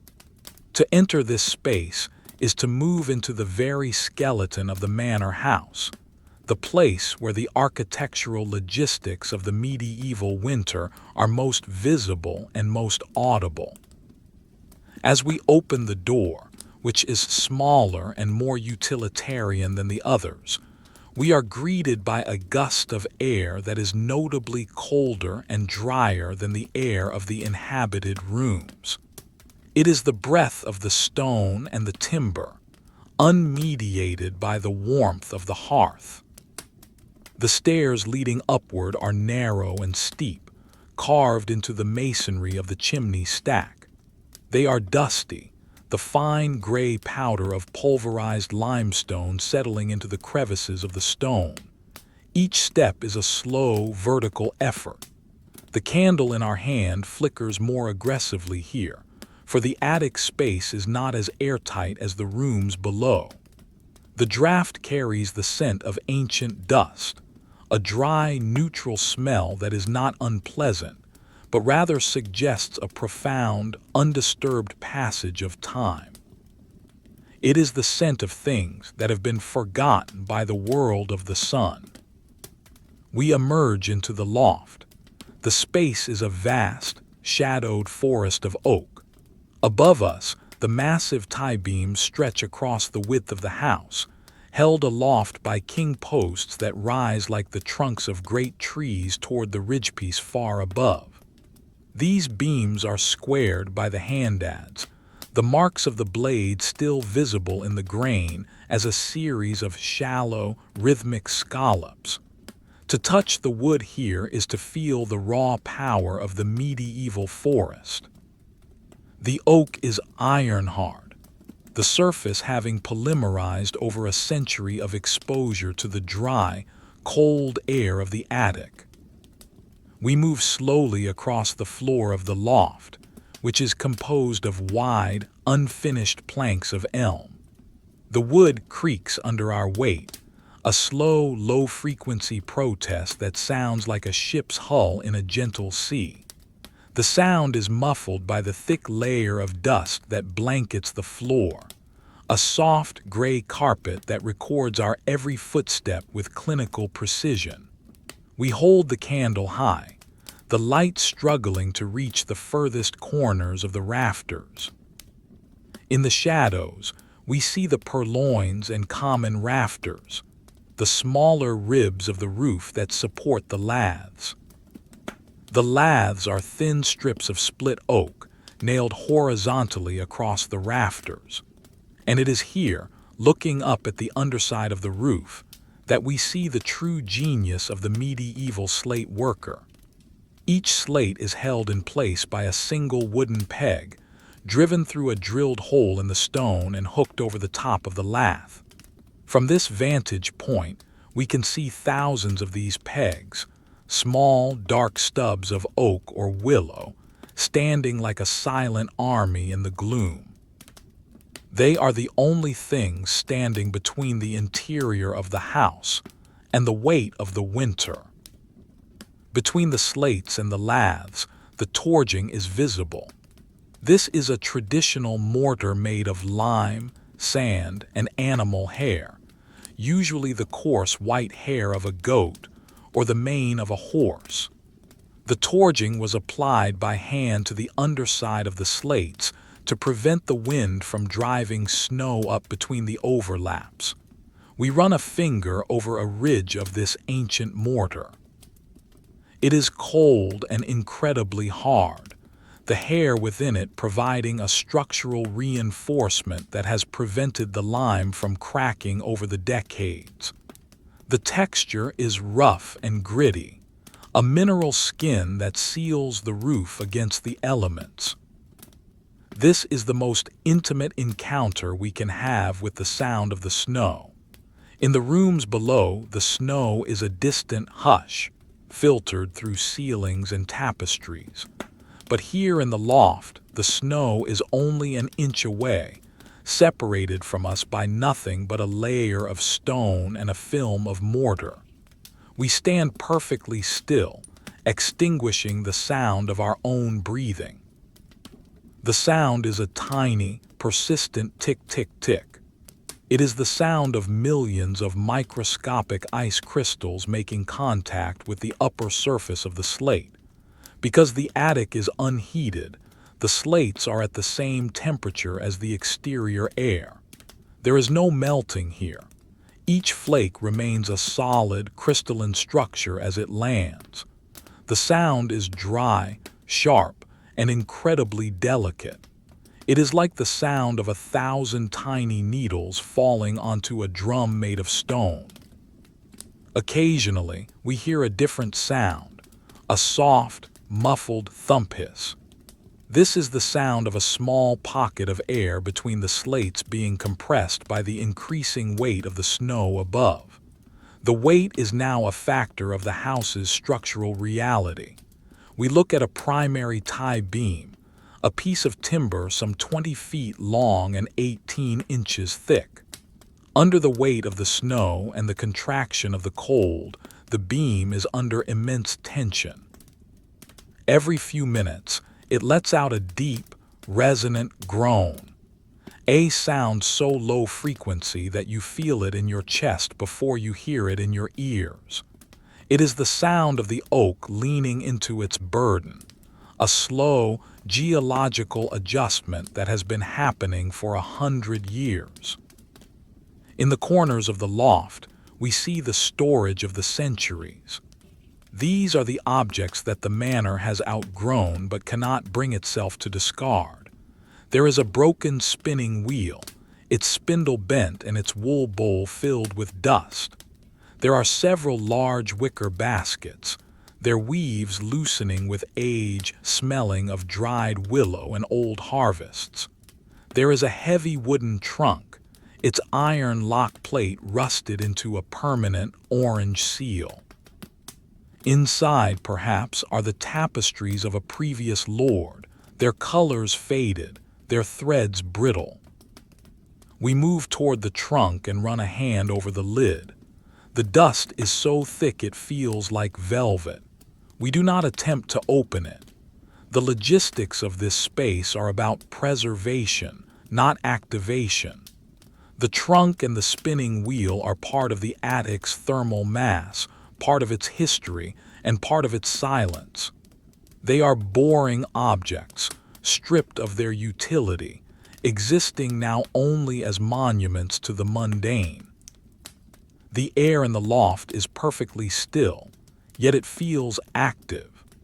The cold is a living presence, a dry, crystalline force that sharpens the senses. We notice the way the candle flame behaves in this environment. It is smaller and more blue at the base, the cold air making the wax more viscous and the combustion more concentrated. The shadows it casts are sharp-edged and dramatic, stretching the shapes of the rafters into long, geometric patterns that dance across the underside of the roof. We look toward the gable end of the attic, where a small, unglazed window slit allows a tiny amount of the external light to seep in. Tonight, the light is a deep, bruised indigo, reflected off the falling snow. As we approach the slit, the sound of the snow increases. We can hear the wind, not a roar, but a high-pitched whistle as it passes over the sharp edges of the slates. It is a lonely, cold sound, a reminder of the vast, indifferent landscape that surrounds the manor. Through the narrow opening, we can see a sliver of the world. The snow is falling so thickly that it appears as a solid, moving curtain of white. The eaves of the roof are visible just below us, the slates now buried under a rounded bolster of snow. This bolster is a masterpiece of natural engineering. The snow has frozen to the cold stone, creating a curved overhang that directs any future meltwater away from the walls of the house. The logic of the roof is complete. It has become a landscape unto itself. We turn back to the interior of the loft. The monotony of the rafters is deeply soothing. The repetition of the beams, the laths, and the pegs creates a visual rhythm that calms the mind. Everything is in its place. Everything is doing its job. The roof is not just a covering. It is a promise. It is the promise that the interior will remain dry, that the fire will remain lit, and that the sleepers below will remain undisturbed. The logistics of the attic are the logistics of the unseen. Most of the time, the inhabitants of the manor do not think of this space. They do not think of the thousands of pegs or the layers of torging. But in the middle of a winter night, the importance of this space is absolute. It is the buffer zone, the transitional space between the chaos of the winter and the order of the home.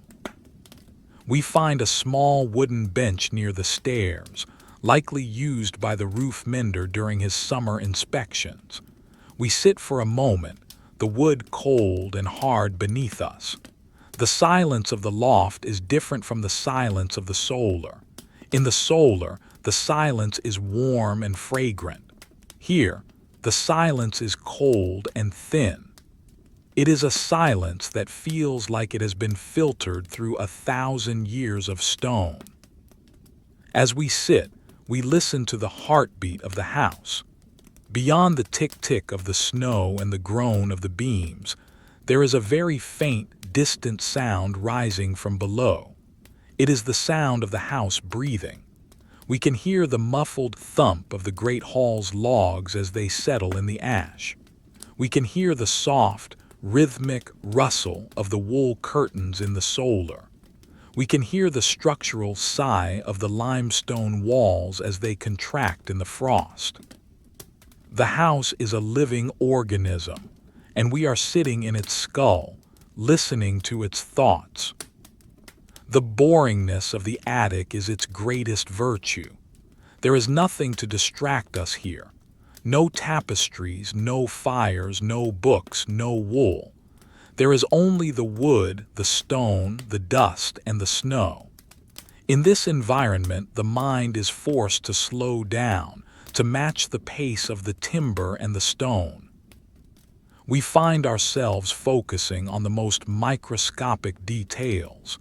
The way a single strand of horsehair protrudes from the mortar. The way a grain of dust dances in the candlelight. The way the shadows of the pegs look like tiny black teeth. The candle has burned down by another half-inch. The wax dripping onto our iron holder with a soft, liquid splat that quickly hardens into a gray, opaque ridge. The smell of the beeswax is a strange, out-of-place sweetness in this cold, dusty void. It is a reminder of the garden and the summer, a tiny beacon of life in the heart of the winter. We prepare to leave the loft, our movements slow and respectful of the stillness.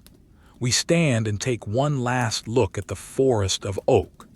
The beams look solid and eternal, a structural manifestation of the manor's survival.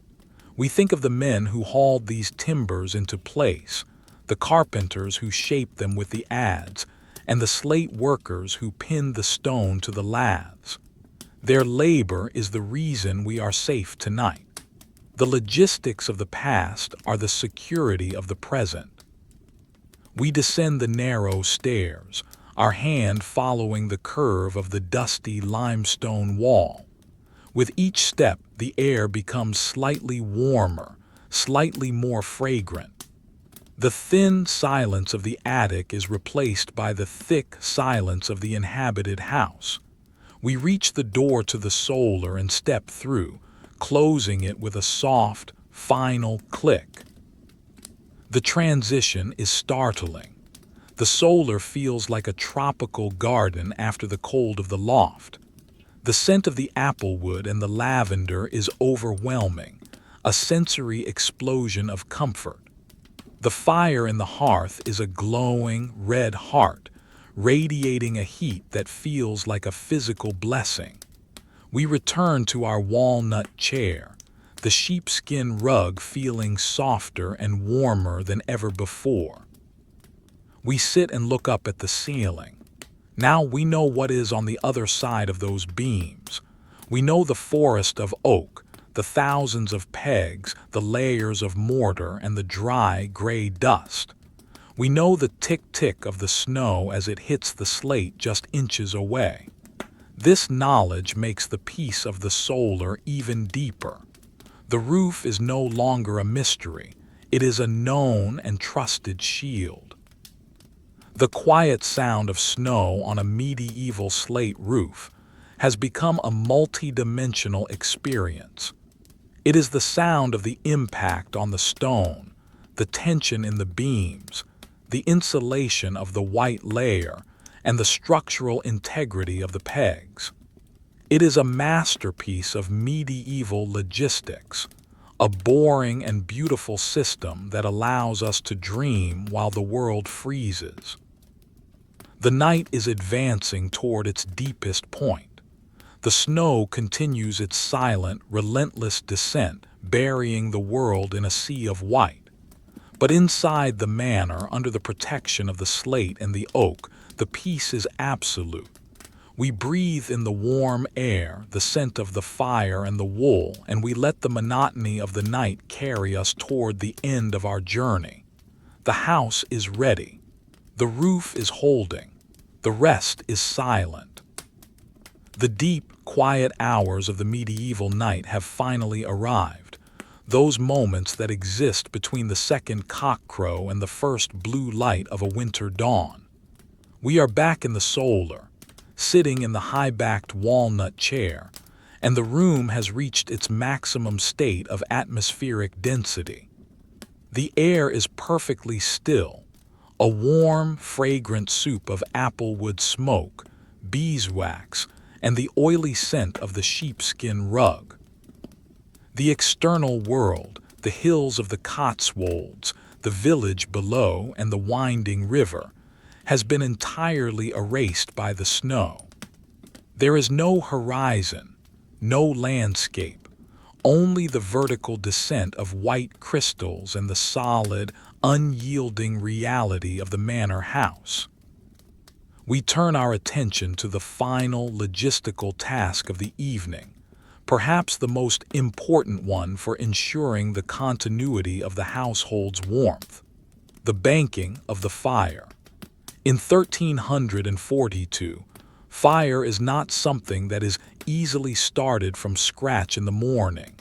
It is a precious inheritance that must be preserved through the dark hours. We pick up the heavy iron fire shovel that leans against the hearthstone. The handle is long and square-sectioned, with a decorative twist in the middle that provides a better grip. The metal is cool at the handle but warm at the blade, reflecting the gradient of the room's temperature. The blade of the shovel is wide and flat, its surface scarred by years of contact with the heat. We use it to gently push the remaining glowing coals, the heart of the fire, into a compact mound in the center of the hearth. The sound is a dry, metallic clink-scrape against the stone, a sound of industry in the silence. These coals are a deep, translucent orange, pulsing with a slow, internal light. We then take the fine, white ash that has accumulated at the edges of the hearth and carefully shovel it over the glowing mound. This is the ritual of the couvre-feu, the covering of the fire. We lay the ash on thick, creating a protective, insulating blanket that smothers the flames but keeps the embers alive in a state of suspended animation. As the ash settles over the coals, the bright orange glow is replaced by a soft, gray neutrality. The heat is trapped beneath the dust, where it will remain for hours, a latent source of life that will be wakened with a pair of bellows at daybreak. The smell is dry and alkaline, the scent of carbon and mineral. It is a boring, repetitive task, yet it provides a profound sense of closure. The fire is tucked in, just as we are about to be. We set the shovel aside and look at the hearth. The room is now significantly darker, the primary source of light being the single, stubby candle on the desk and the very faint, ghostly radiation from the ash-covered mound. The shadows have expanded, filling the corners of the room and rising up the tapestries like a dark tide. The figures on the wall, the hunters and the hounds, are now lost in the gloom, their stories suspended until the sun returns. We move toward the great bedstead, our feet moving through the dry rushes with a soft, rhythmic shush-shush. The temperature in the room is at its most stable. The limestone walls, which we have contemplated all evening, have reached a state of thermal equilibrium. They have absorbed the heat of the fire for hours, and they are now radiating it back into the room in a slow, invisible wave. This is the thermal lag of the medieval house, the stone acting as a massive battery that stores the energy of the wood. We can feel it if we place a hand near the wall. The stone is no longer cold but possesses a neutral, living warmth. We approach the bed and reach for the heavy, madder-dyed wool curtains. These curtains are suspended from the canopy by a series of wooden rings that slide along a hidden rod. We take the edge of the fabric, a dense, heavy weave, and draw the curtains shut. The sound is a long, rhythmic shring, shring, shring as the rings move over the wood. It is a sound of enclosure, the final boundary being established. As the curtains meet, the interior of the bed becomes a private, dark universe, a room within a room that is shielded from even the slight drafts of the solar. The logistics of the bed curtains are a masterpiece of medieval comfort. By closing them, we are reducing the volume of air that our body heat must warm from the entire room to a small, manageable cube of space. The air inside the curtains quickly becomes humid and warm, the scent of the lavender-scented linen and the fox fur becoming more concentrated. We climb into the layers of bedding, the straw palliasse, the feather bed, the hempen sheets, and the wool blankets. The straw crunches softly, a dry, summer-like sound that is the last thing we hear before the silence of the pillows takes over. The weight of the bedding is immense. The several layers of wool and the fur rug press down on the body with a comforting, gravity-bound pressure. This is the deep touch of the winter night, a sensation that signals the nervous system to relax and the heart rate to slow. We lie perfectly still, our head sinking into the down of the pillow.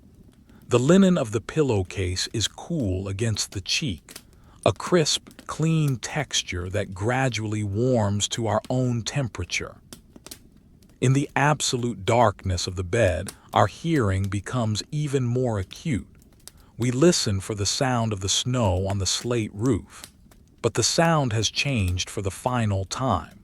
The accumulation of snow is now so deep, perhaps 6 or 7 inches, that it has become a total acoustic barrier.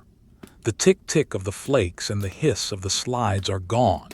In their place is a profound, heavy nothingness. It is the sound of a world that has been completely padded, a world where no vibration can penetrate. This is the ultimate state of the medieval winter, the total cessation of external input. We are in a stone manor, under an oak frame, under a slate roof, under a blanket of snow, inside a wool curtain, under a mountain of feathers. The layers of insulation are complete. We are at the very center of a series of concentric circles of safety. We allow our mind to drift back to the slate roof one last time. We imagine the slates, those gray-blue shards of the Earth's crust, lying in their thousands above us. They are cold, dark, and heavy. They are carrying the weight of the sky without effort. We think of the wooden pegs, the torging mortar, and the massive rafters. They are the silent guardians of our rest. The logistics of the roof are the reason we can afford to be bored, the reason we can afford to sleep. The roof is doing the work so that we don't have to. The boringness of the night has reached its logical conclusion. There are no more tasks to perform, no more details to observe, and no more thoughts to record. The narrative of the day has been reduced to the rhythm of our own breathing, a slow, deep, and effortless cycle of air. Inhale. the scent of the lavender and the wool. Exhale, the release of the last of the day's tension into the darkness. We think of the servants in the hall below, curled in their wool blankets near the banked hearth. We think of the horses in the stable, their heads low in the straw. We think of the oxen in the byre, their massive lungs moving the cold air in a slow, steady rhythm. The entire manor is a single, breathing entity, a collective organism that has settled into its winter dormancy. We are all part of the same boring history, the history of survival through the simple, repetitive acts of maintenance and rest. The darkness inside the bed curtains is absolute, a velvet void that holds no terrors. In this space, the mind begins to lose its sharp edges. The distinction between the body and the bed and the room and the house, starts to blur. We are no longer an individual, we are part of the stillness. We are a component of the manor's internal atmosphere, a point of warmth in a landscape of stone and snow. The quiet sound of snow on a medieval slate roof is now a sound that exists only in our memory and our intuition. We know it is happening, a silent, infinite white descent that is transforming the world into a mystery.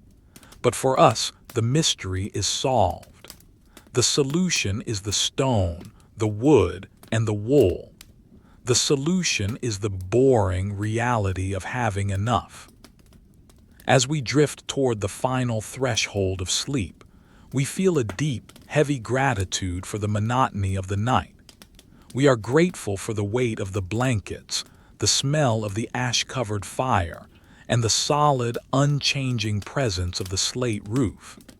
We are grateful for the fact that tomorrow will be exactly like today, a cycle of wood, water, grain, and stone. In a world of uncertainty, the boring history of the winter is the most precious thing we possess. The last of our thoughts are like the last of the sparks from the applewood fire, small, bright points that rise briefly into the darkness and then vanish. The rhythm of our breathing has become so slow that it is almost imperceptible. The transition is seamless. We are moving from the observation of the piece to the embodiment of it. Outside, the snow continues to fall on the slate roof. It falls on the limestone walls, the oak wood store, and the frozen courtyard. It falls on the silent hills and the sleeping village. It is a slow, white, and beautiful descent that has no end and no beginning. But inside the solar in the heart of the great bed, there is only the warmth, the darkness, and the absolute, perfect silence of the medieval winter. The story of the snow is complete, and we are finally, beautifully at rest. The end.